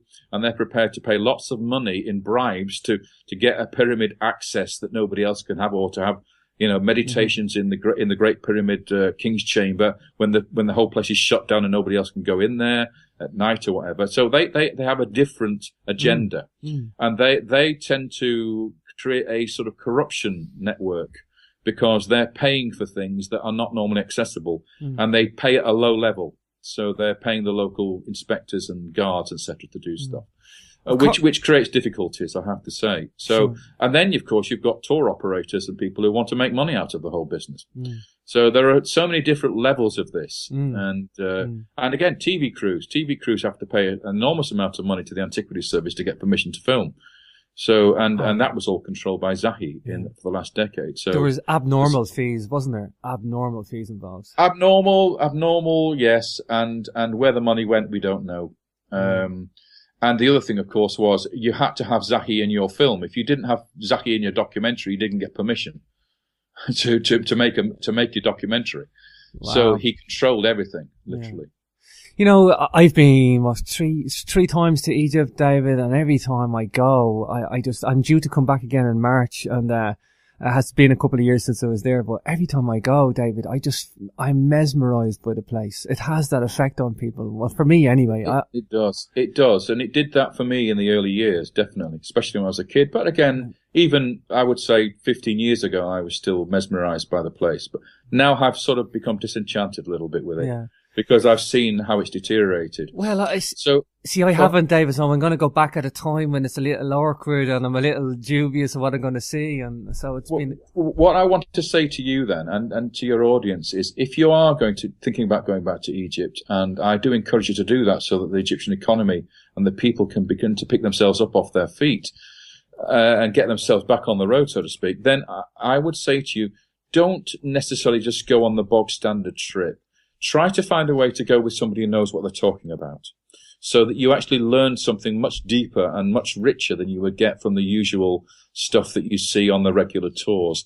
It is so much more enriching when you go with somebody who can show you and tell you about stuff which you just do not get from the normal guides. And there are people like me and others like me who have very, very good Egyptian colleagues who go as guides with us, who are gracious enough to allow us to speak at the monuments, and we have this good rapport between guide and specialist, and we can tell you so much more about the history of Egypt and so much more about the culture and the religion and the philosophy and all those things. So I do recommend you go with people like myself and Robert Boval and others who know what they're talking about, and actually can tell you so much more about what you're seeing than you would get on a normal tour.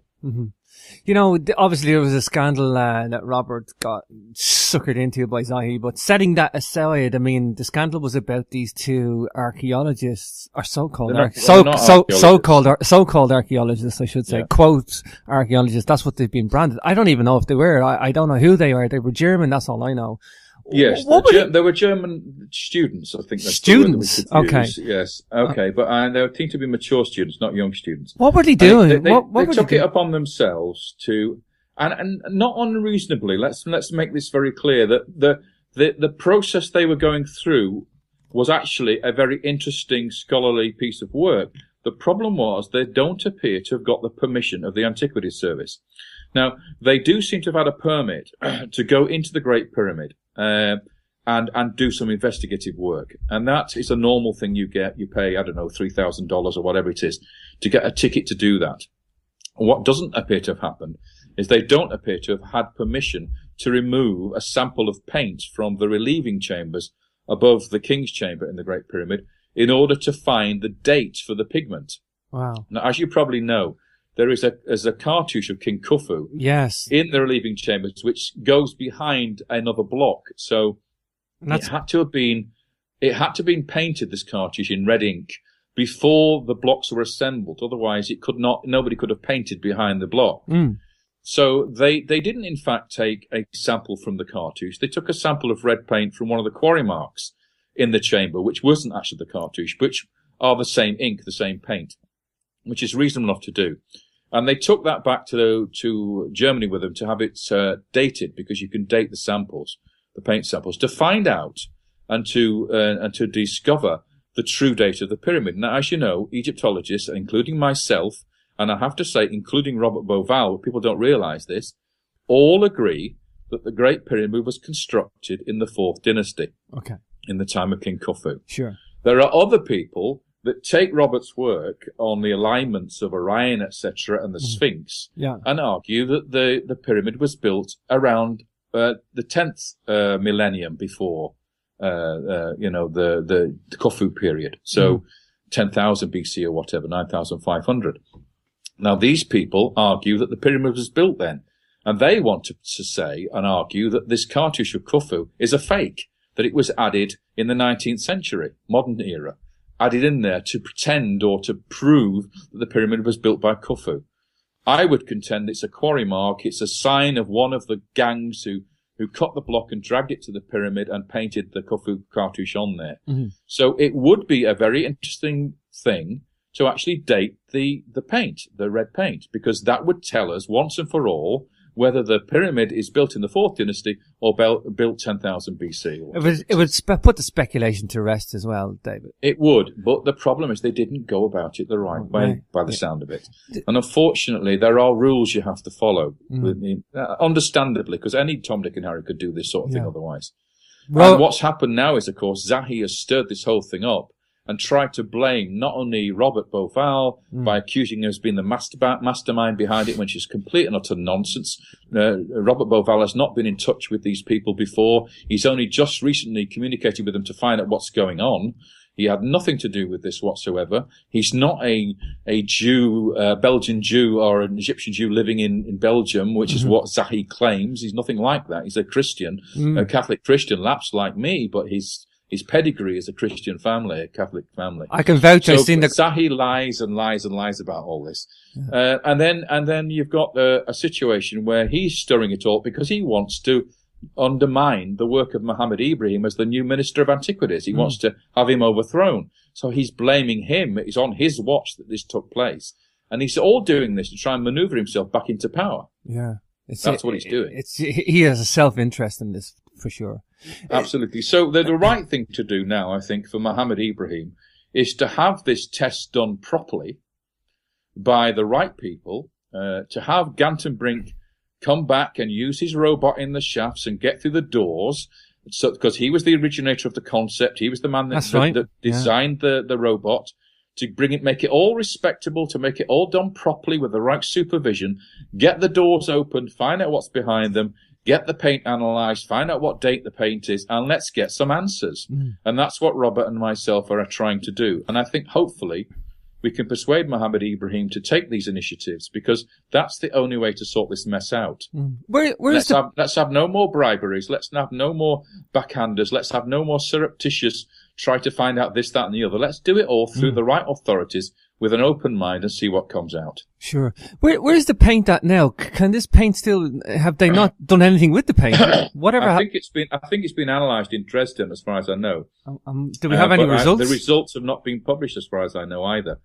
And the problem is that I think under the permit conditions, that the publication of the results has to be through the Egyptian Antiquities Service. So because there's now a standoff, because we've got the police involved, we've got Interpol involved, we've got a warrant for the arrest of these two Germans in Egypt, all this going on, it's unlikely now that there's going to be cooperation between the two parties. So it may take somebody like a Robert Beauval to try and get this thing resolved. I mean, he's in touch with both sides, and maybe he can act as an intermediary to get the results published. But to be quite frank, in order to, because of all the dubious qualities of nature of this particular investigation, it would be much better now for the whole thing to be started again and for a new sample to be taken under the proper regime and done by several laboratories so they can cross-check and compare rather than a single laboratory on a dubious sample. We don't know the origins of that sample now. It could be a fake sample that's gone to them. We just don't know. Whether the piece that went to the laboratory is the same piece that came out to the pyramid. We don't know that. Yeah, David, the bit that gets me is the relieving chambers, for the people that don't know, the listeners, the relieving chambers are above the King's Chamber, and they have to be accessed via a ladder. Was the ladder in there, or did they get the ladder? The ladder is always stored there in the Grand Gallery because it's difficult to get it up to the Grand Gallery otherwise. So it's usually laid on its side somewhere in the Grand Gallery so that it can be just simply raised up and put up against the wall to get access to the hole at the top of the ceiling. Right. So that's where it was. But access to that series of relieving chambers must have been through the agreement of the local inspectorate who was there and supervising. So the question that needs to be answered now was, were the inspectors privy to what was going on? in the relieving chambers, or did they literally walk out of the pyramid and leave them to their own devices? And that's what we don't know at the moment. But we know what we do know is the inspectors have been arrested and actually in prison now as a result of this. So we need to get clarification on all this, and that will be clarified best by what the Germans themselves say now in public and what they're producing by way of permits, so we can see what the wording of the permit was and who signed the permit and under whose regime it was. Because as far as I understand it, and I may be wrong about this, but the permit was issued in April when I believe Mohammed Ibrahim had been relieved as Minister of Antiquities, and he was then later reinstated. So it may have actually been issued in the time when there was no Minister of Antiquities. Wow. So we don't know exactly the whole chronology of this, and it needs to be sorted out. This is like sensational for all the wrong reasons, like. Well, it's interesting, and whether we'll get to the bottom of it, I don't know. But you know what Robert's like? He'll get to the bottom of it given half a chance. Yeah, given half a chance. And let's all encourage him to do so. But the first thing that has to happen is that the Germans have to make it very clear to the Egyptian authorities that Rohl of Oval was not involved in this process whatsoever. And that he's now only trying to sort it out because Zahi Hawass has accused him of being the mastermind behind it. Sure. And that's a completely false accusation. Sure. Yeah, I did a show with Robert, and to put this on the record as well. And right. I feel sorry for Robert in a way, because he always gets poor Robert gets the brunt of it all the time. Don't feel sorry for Robert. Robert can look after himself. That's what he said at the end of the show. He's a tough cookie. I just spent a week with him in Italy, going around doing lectures, various conferences, and Robert is a very strong personality. Yeah. In fact, I couldn't get a word in edgeways most of the time when we were there. He's very passionate. He's a very passionate man. Actually, he did say at the end of the show, "Don't worry, I'm a tough cookie." I said, "Inhale." He is. He's a man of the world, and he can sort himself out, and there's no problem there. And if anybody can get to the bottom of this, he can. And I will support him as best as I can in the process. He needs the support of not just of his fans, and he's got many millions of those, but he needs the support of academia too, because he's never ever done anything unscrupulous.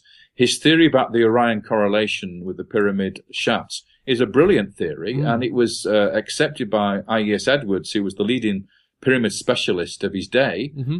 There's nothing strange and weird about it, and why people got so hot under the collar about it, I just do not understand. Yeah. If you look and understand the pyramid text and the way that the Egyptians understood the theology of the stars and the planets and all those things, you can understand exactly why they did what they did with the shafts. All that, as far as I'm concerned, is perfectly legitimate scholarly work. And I think that academics need to open their eyes a bit and not be so scared of new ideas. Sure, yeah. And that's the thing, the pyramid texts back this all up, David. The context fits what Robert's trying to say about the Orion theory, the Orion correlation. I agree with you. The only real contention, as far as I'm concerned, is this issue of the dating of the necropolis, the pyramids themselves, the Sphinx, all the buildings around there, the temples. That is an area which has not been resolved. There are issues and there are questions to be asked about the date of the necropolis. And there is certainly evidence that I've seen at Giza for constructions and carvings that predate the Fourth Dynasty. I don't think there's any doubt about that.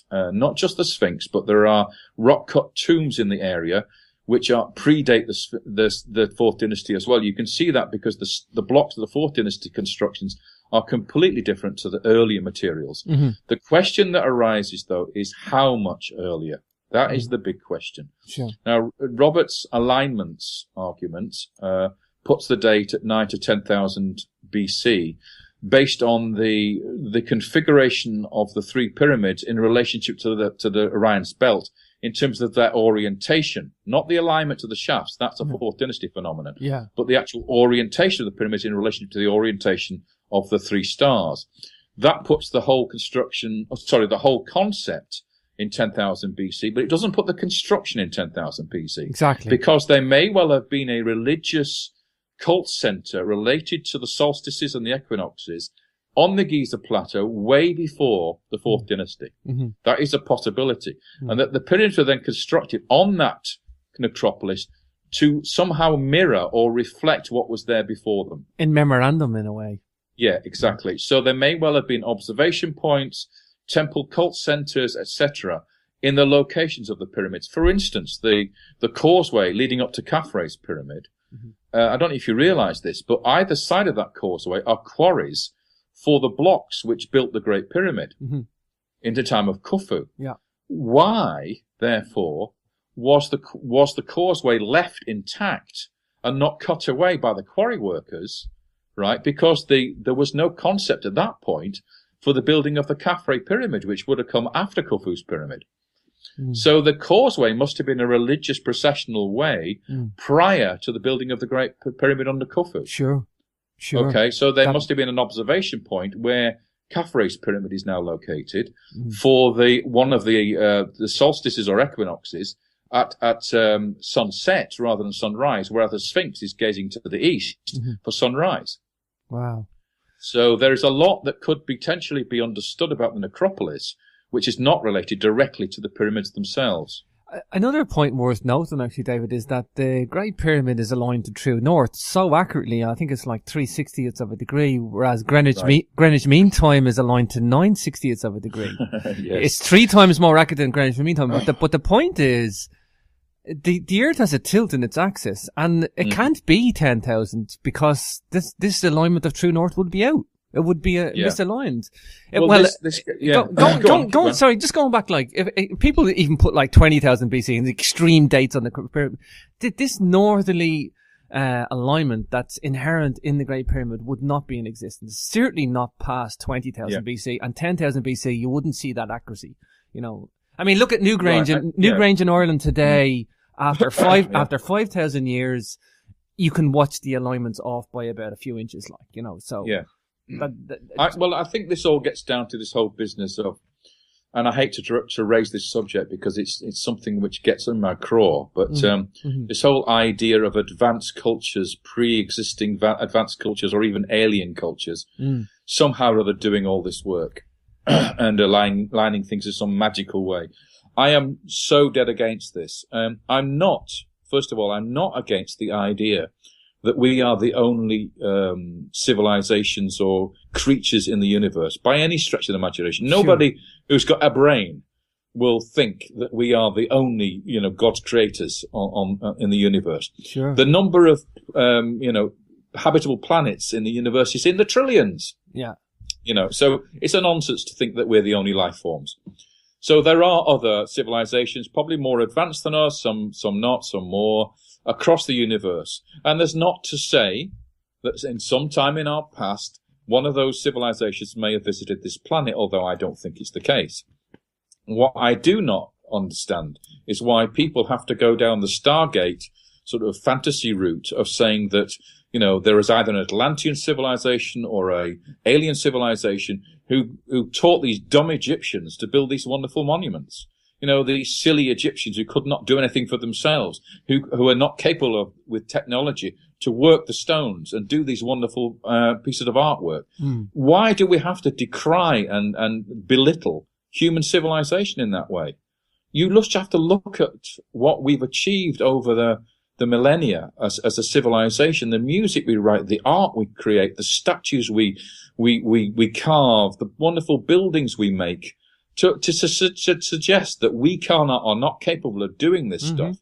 It's just to make us into a nonsense. We're not apes, we're not apes with an advanced civilization telling us how to do these things. What we don't realize is that in ancient Egypt and ancient Mesopotamia and these places, they didn't have the complicated lives that we have today. They were civilizations who thought different to us. They developed skills beyond what we can do today because they didn't have the clutter of modern technology exactly in their lives. We're handicapped in a way, and these guys weren't. We're handicapped with our Western civilization, we're caught up in They knew how to cut stone. They knew how to move stone. They knew how to build buildings. That's what they did. That's what they were experts in. Okay, we don't understand now, today, how they did it. Yeah. We don't know how they really cut those granite obelisks. We don't know how they drilled those fantastic holes and those wonderful reliefs and all the rest of it. We don't know how they built these huge pyramids. We don't understand it. But that's not because it's a foreign alien civilization that built them. Sure. It's because we've lost the will or the knowledge of how they did it. Yeah. Just like we've lost our sense of smell that animals have, or we've lost our eyesight the way that the ancients had.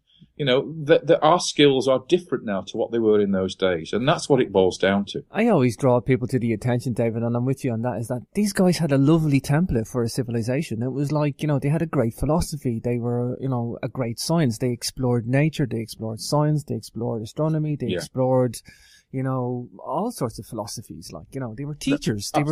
They were teaching their own philosophy, and it was all knowledge-based. That's absolutely right, and people admire that tremendously. But you mustn't forget also that the ancient world was an incredibly bloody and dangerous place to exist in. The amount of killing and slaughter that went on in those days. Barbaric. You just take an example of Joshua and the Israelites going and conquering the Promised Land. If that really did happen, that was the first ethnic cleansing in history. Yeah. They slaughtered every living being, creature, baby, infant, woman, man that got in their way to get that landscape, to actually control that area. Wow. They were brutal. Wow. They were absolutely brutal people. And the Assyrians were no better. They used to impale people on stakes and flay them alive. And the Egyptians, I'm sure, had their own atrocities to account for, although we don't know many of them, to be honest. So, yes, when you see a relief of a pharaoh on a temple caving in the heads of his enemies with a mace, that isn't fiction. They did that. Yeah. They did that in ritual performances in front of the people to show their virility and power and strength. These were not hippie times by any stretch of the imagination. I think a lot of people would like to believe that, that they were hippie times. Yeah. Well, let's get real about it. As I said to you before, we now know the Minoans were cannibals. Yeah. So let's not get too flower power about it. For sure. But I want to just point out something very special that came out of the research of the archaeologists who were excavating that city of Avaris we talked about earlier, where the true Israelite sojourn took place between the time of Joseph and Moses before they left for the Promised Land. And it's not often in archaeology that you can find something specific that you can say belongs to the Bible. But I want to tell you something that really astonished me when it came to light, and I was involved in what happened at the time. But what the archaeologists did was they dug through the city to the earliest levels. And there they found something amazing. They found a Syrian-style house that was built on this site that came from the region of Haran, in that area, North Syria, where Abram and the tribes came from originally, in that area, around Urfa and Haran. Mm-hmm. And this house was built in exactly the same style as what you find in that area of Haran. And yet it was in Egypt, in the land of Goshen, on a virgin site in a field where nothing had been built before. And this house was surrounded by a dozen or so houses of smaller kind, which amounted to about 70 to 100 people in all told. Now that is the number of people that Jacob brought into Egypt when Joseph became vizier of the country after the famine, or during the famine. Mm-hmm. Around 70 to 100 people were brought in. And that was the core of the city, which became this massive, one of the biggest cities in the ancient world. By the time of the Exodus, this was a huge city spanning several square kilometers. So the population had expanded massively from that small core at the beginning, surrounding that little Mittelsaal house, the Germans call it. It's a middle room house from Syria. Wow. Now, on top of that house, which was demolished in the next generation, was built a palace. A beautiful palace in Egyptian style. And the facade of the palace had 12 columns in front of it. And as you know, Jacob had 12 sons. Mm-hmm. And in that palace, there was an audience chamber and a robing room and a large bedroom. And it's a beautiful thing. And in the back garden of the palace, the archaeologists found 12 tombs. Again, 12 pillars, 12 tombs, 12 sons of Jacob. One of the tombs was a pyramid tomb. It was the only one that was a pyramid tomb with a chapel on the front. Now, it's amazing to find a pyramid tomb at this time, because pyramid tombs were only ever constructed in this era for kings and queens, not for commoners, not for ordinary people, officials, right? And yet this tomb belonged to an official of state who was not king of Egypt, and yet it was a pyramid tomb. And when they excavated into the tomb, they found in the chapel the smashed remains of a colossal seated statue of the person who was buried in the pyramid tomb. And when they examined it, they found that he had red hair, he had yellow skin, and he had a throw stick across his shoulder as a scepter of office. Now, a throw stick in the ancient world was a symbol of a Semitic person. It's like a hunting device, like a boomerang. Yeah, yeah. And whenever you see this throw stick, it means this guy is not Egyptian. He's a Semite, or Semite. In other words, he was a Semitic high official working for the Egyptian state, and the state, the king, had given him a palace in the land of Goshen with a pyramid tomb and a colossal funerary statue. Okay? And when you look at the back of the statue, the fragments that are left, the paint that survives shows that he was wearing a coat of many colours. Wow. Okay? And in the tomb, when they dug the tomb beneath the pyramid, they found that the tomb burial chamber was completely empty. There was no coffin, there was no pottery, there were no mummy beads, and most of all, most importantly, there was no body, no bones.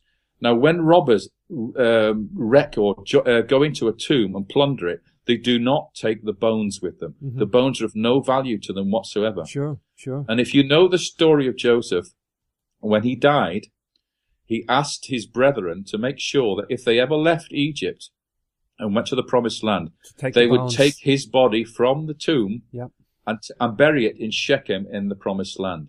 And that's exactly what we see in Avaris. We found the palace of Joseph. We have the tombs of his brothers, 12 tombs. We have the pyramid tomb of Joseph with the cult statue of Joseph wearing his multicolored coat, and we find an empty tomb. Wow. So there is proof to me that archaeology and the Bible coincide, and one confirms the other. Wow. That's so fascinating, David. So fascinating. I can't wait to read Lords of Avaris now. David, we'll have another show for that. We'll have to, sure. David. We'll have to. Look, we're at the top of the second hour. It's been so great talking to you today. It really has. What a knowledgeable guy you are. What a knowledgeable guy.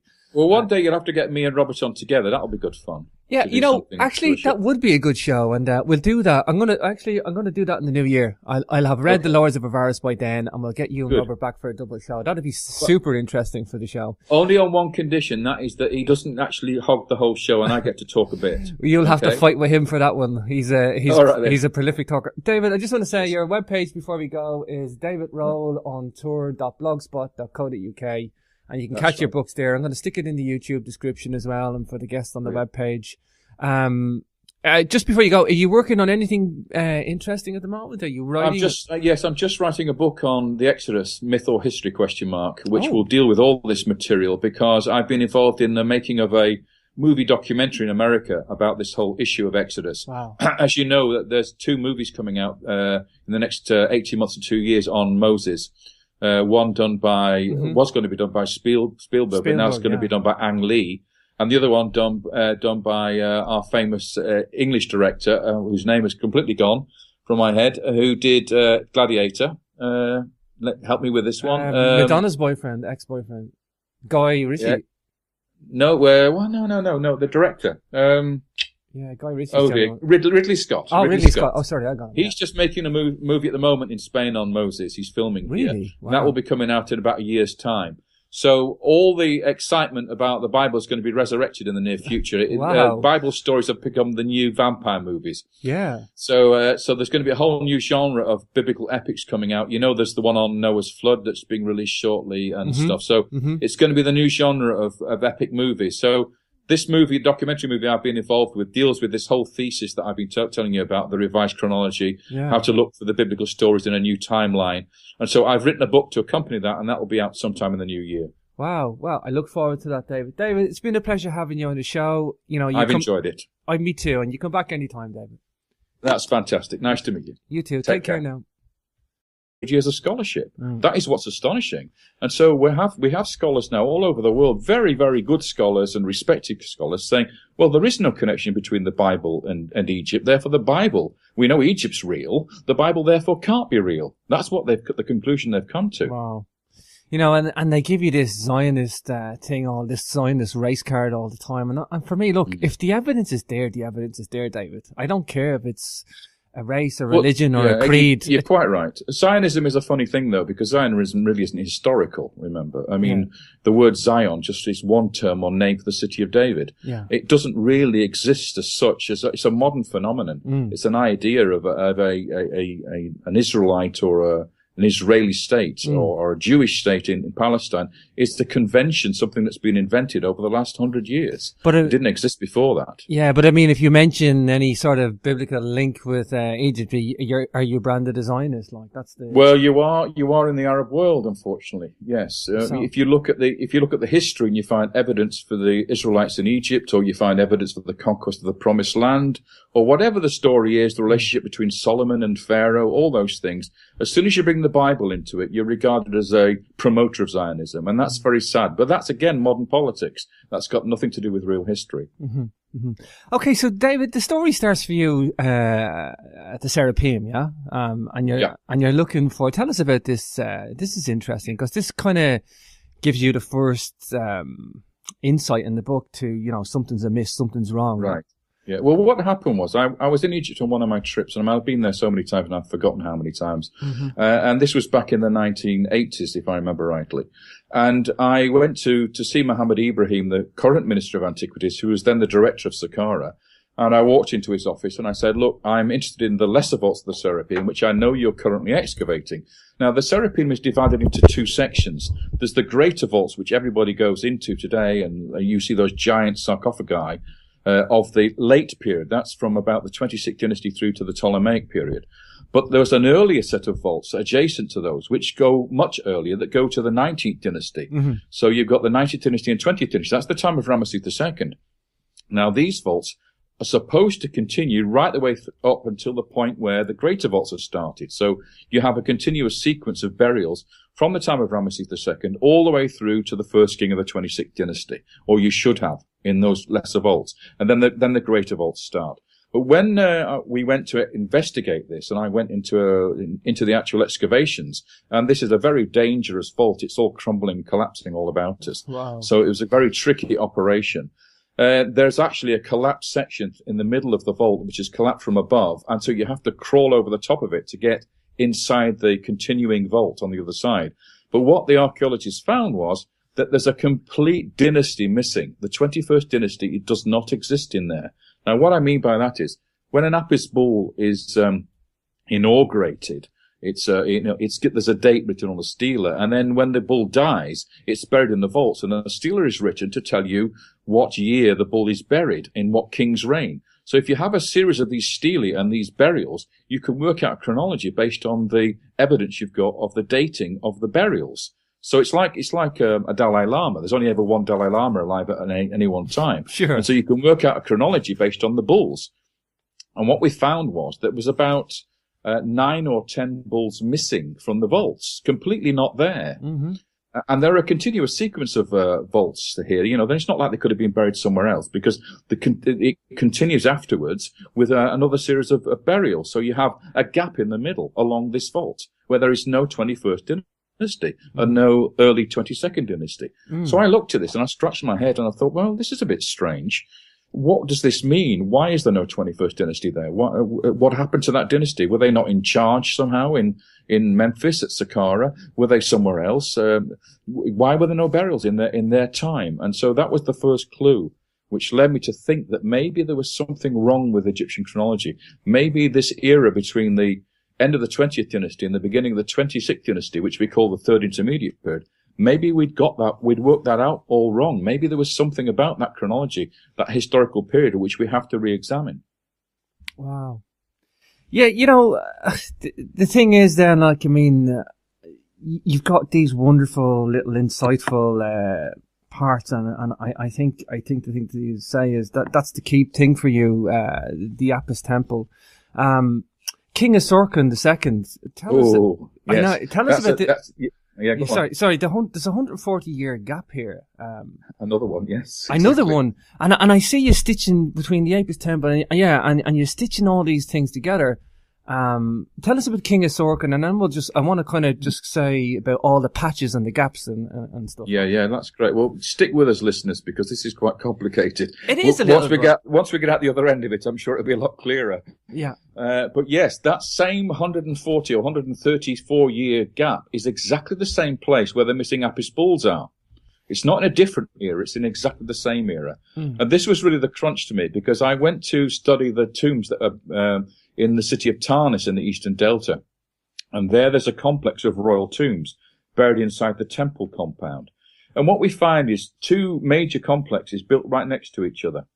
One belongs to the 21st dynasty and one belongs to the 22nd dynasty. And the principal kings buried in the two tombs are Susenis I in the 21st dynasty vault. And in the 22nd dynasty vault, we have King Asorkan II. Now, they're normally about 134 years apart in historical terms between those two. And obviously, the kings of the 22nd dynasty should come after the kings of the 21st dynasty. But what I found was that when you looked at the archaeology and the architecture, the 21st dynasty tomb was actually built after the 22nd dynasty tomb.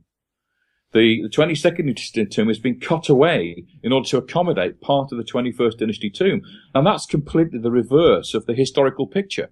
So it said to me, now hang on a minute, if Asorkan II of the 22nd dynasty is buried and built his tomb before King Susenis of the 21st dynasty, then the two dynasties are in the wrong order. Yeah, so bizarre. I worked out, therefore, what really happened was the two dynasties were actually running contemporary with each other in parallel, which is why there's no 21st dynasty apis bulls, because they were the contemporary with the 22nd dynasty, and it was the 22nd dynasty who buried the bulls, not the 21st dynasty. So that explains the missing bulls. Okay, so all this led me to conclude that in the Third Intermediate period, these dynasties, the dynasties 21 to 25, were actually mostly overlapping. And what that does, of course, is that's the start of your book, A Test of Time. Is it? I've forgotten. Yes, it has. True, well, I can forgive you. Right.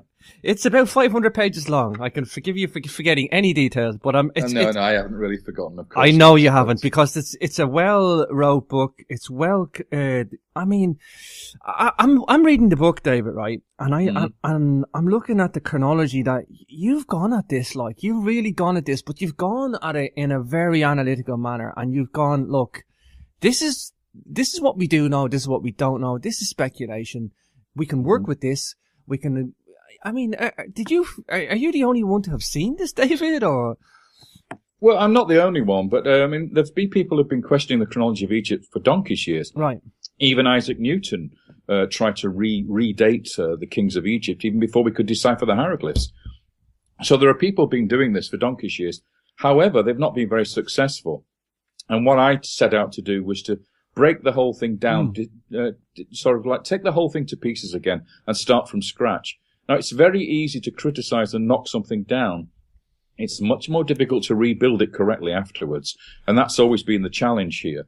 So it's finding a way to get the dates of Egypt right, to make them work with the rest of the ancient world. That's always been the critical thing. Because I don't know if you realize it, but the history of ancient Egypt dictates the chronology and the timeline of other civilizations. Yeah. Principally because you find that the pharaohs, their inscriptions are found all over the ancient world. So when you find an inscription of Rameses II, or a scarab, or a relief, or a statue, or a stela in Palestine, or in Israel, or anywhere else, that dates the layer in which the stela or the object was found to the time of Rameses. And so whatever dates you give for Rameses, you give to that biblical site or that ancient site from somewhere else. And so Egypt becomes the key to dating the rest of the ancient world. Wow, yeah. Okay, the good thing about the chronology is what I like, I'm an engineer, David, so you can appreciate, you can appreciate how I can follow the book, and you got these anchor points. You got, like, sometimes Egypt goes to war, you have archaeoastronomy, you've got like solar eclipses, you got famines, you got events that you can tie in as anchor points to help with the chronology. And that's the beautiful thing for me, because I can see the chronology working, the new chronology, I should say. Absolutely, yes. You've really got to have some firm hooks on which to date things. And in the past, what's happened is, unfortunately, that over the last 200 or 300 years, scholars have been going out to this part of the world with a trowel in one hand and the Bible in the other hand, and trying to sort of like combine the two, trying to find evidence for the Bible in the dirt of archaeology. And they've used the Bible to date Egyptian history. Wow. And that's been the big mistake. You can't use a text like that to try and date Egyptian history and then use Egyptian history to destroy the Bible and say the Bible wasn't true.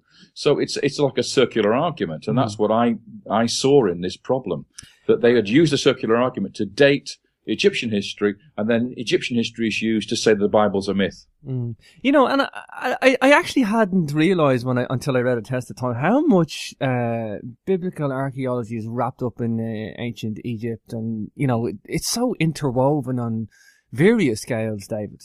Well, you would if you think about it. They're neighbours, so why shouldn't it be? Why shouldn't they? I mean, Israel is, borders on Egypt, so of course there will be a relationship between the two.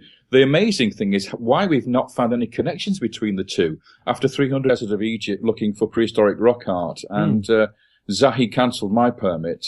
So he is a little bit difficult unless, as I say, unless you're his buddy, you tend not to do well in Egypt these days. Wow, that's just like a dictatorship, really, isn't it?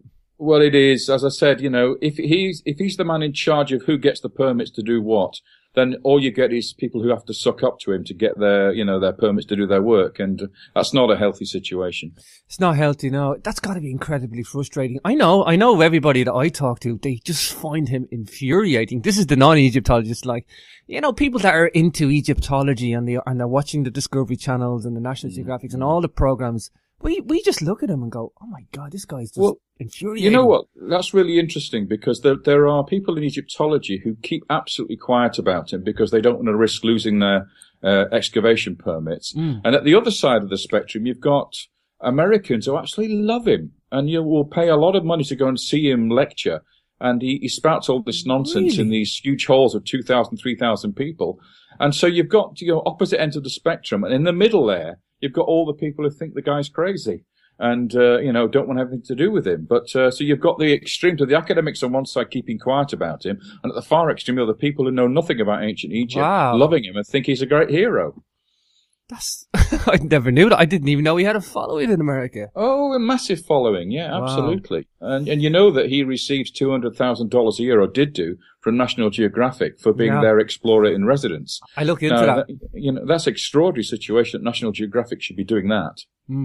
That's just open to scrutiny and open to abuse. That's what that is. But, well, exactly. And it's under investigation now by the US State Department. So we'll see what evolves out of that. But yes, I mean, the man has made a lot of money over the years, and there are a lot of people who have been damaged on the way to his fame and fortune. So we'll see how it develops in the coming years. He'll still be around, I'm sure, for a few years yet. Sure. David, when I watched the Arab Spring happening and it spilled to Egypt, I then watched Egypt fall and then Mubarak, and then I was like, Zahi was ousted, and I was like, oh my God, Egypt has a chance now, for the first time in ages for the keys to be opened up, as you say. The keeper of the keys is no longer there. Maybe somebody might get in and do some proper research. Well, unfortunately, the problem that arises out of that is out of the chaos that's been left behind, it's very difficult for an honest man to actually sort things out. Mohammed Ibrahim is the current Minister of Antiquities. I've known him since the 80s. I worked with him in the Serapeum in Saqqara in the Apis Bull Vaults. And he was director of Saqqara at the time. Then he actually left the Antiquities Service to go and teach as a professor at the university because he wanted to avoid the clashes with Zahi. He was just up the road in Giza. So he actually retired from the Antiquities Service early in order to avoid clashes with Zahi and his mob at Giza.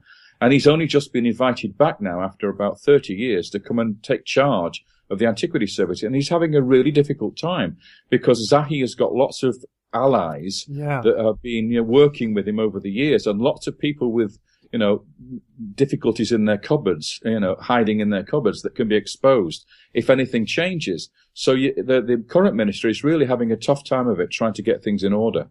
Wow. Well, I'm glad you mentioned the Apis Temple there and the Serapeum and that because... Yeah. Hi everybody and welcome once again to Capricorn Radio. This is your host James Swagger, and in just a moment I'm going to be talking to David Rohl, an English Egyptologist, and he's the former director of the Institute for the Study of Interdisciplinary Sciences. And he has, from the 1980s onwards, put forward several unconventional theories that are revising the chronology of ancient Egypt and Israel to form an alternative new chronology. I'm going to be reviewing his book, A Test of Time, the Bible from Myth to History.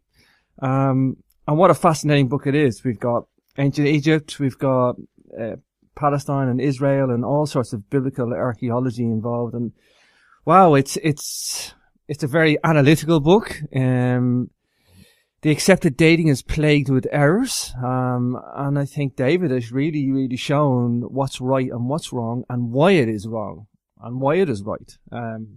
So without further ado, let's bring on our guest for today. Hi, David. Welcome to Capricorn Radio. Hi, James. Nice to be here. Wow, that's an awesome book you've wrote. Before we get into any of the book, I just want to talk about recent events in Egypt. We have we have snow, and we have one of the biggest titans in Egypt, Zahi Hawass, getting a bit excited at the moment. So, what interesting times to talk about. It is indeed. Well, the strangest thing about Egypt at the moment is it's snowing in Cairo for the first time in 112 years. Which is quite extraordinary. The whole world seems to have gone crazy with its weather at the moment. Yeah. So you've got 2 feet of snow in Jerusalem and snow in Cairo. Nobody's ever seen that, David, really. Nobody who's alive, that's for sure. Yeah, absolutely. Unless you've lived to 112 and you wouldn't remember. You need to be 120 to have any sort of memory of it. Wow. Absolutely right, yeah. Maybe Zahi Hawass has created the snow. That's possible, I suppose. What's going on with Zahi Hawass? Is he, I think he's mouthing off one more time, is he? Uncle Zahi, what can we say about him, really? He's been around in the Antiquities Service now for about 25 years. And he was made the first Minister of Antiquities after the revolution, just before the revolution, in fact, and continued to do so and was then sacked and replaced by Muhammad Ibrahim. But he's still trying to stir things up as he usually does. Yeah. He's a very famous Egyptologist, obviously, and he goes and lectures all around the world, but he has some very, very strange ideas as to what Egyptology really is about. And he sees himself as the sort of savior of Egypt's antiquities and the man who will bring the tourists back. But quite frankly, a lot of tourists are put off by him. He's a very extreme individual, and he's caused a lot of trouble of late. And he's also been the keeper of the keys, so to speak. So he's given access to people to work in Egypt, and of course certain people have to pay monies to get that access, and so he's made himself a very wealthy man over the last few years, and he tends to break all the rules that were established there from many years ago. So I'm rather pleased that he's out at the moment and that somebody else is in charge. However, you never know with Zahi. Yeah. He might end up coming back again, so everybody has to be careful what they say. Yeah, exactly. I think, David, I'm guessing you would not be a buddy of Zahi with the book that you wrote, because I don't think he would have liked any of this. No, well, Zahi doesn't like any new ideas, to anything be honest. Alternative. This is alternative. And I've come across problems with him. I mean, I've been surveying the eastern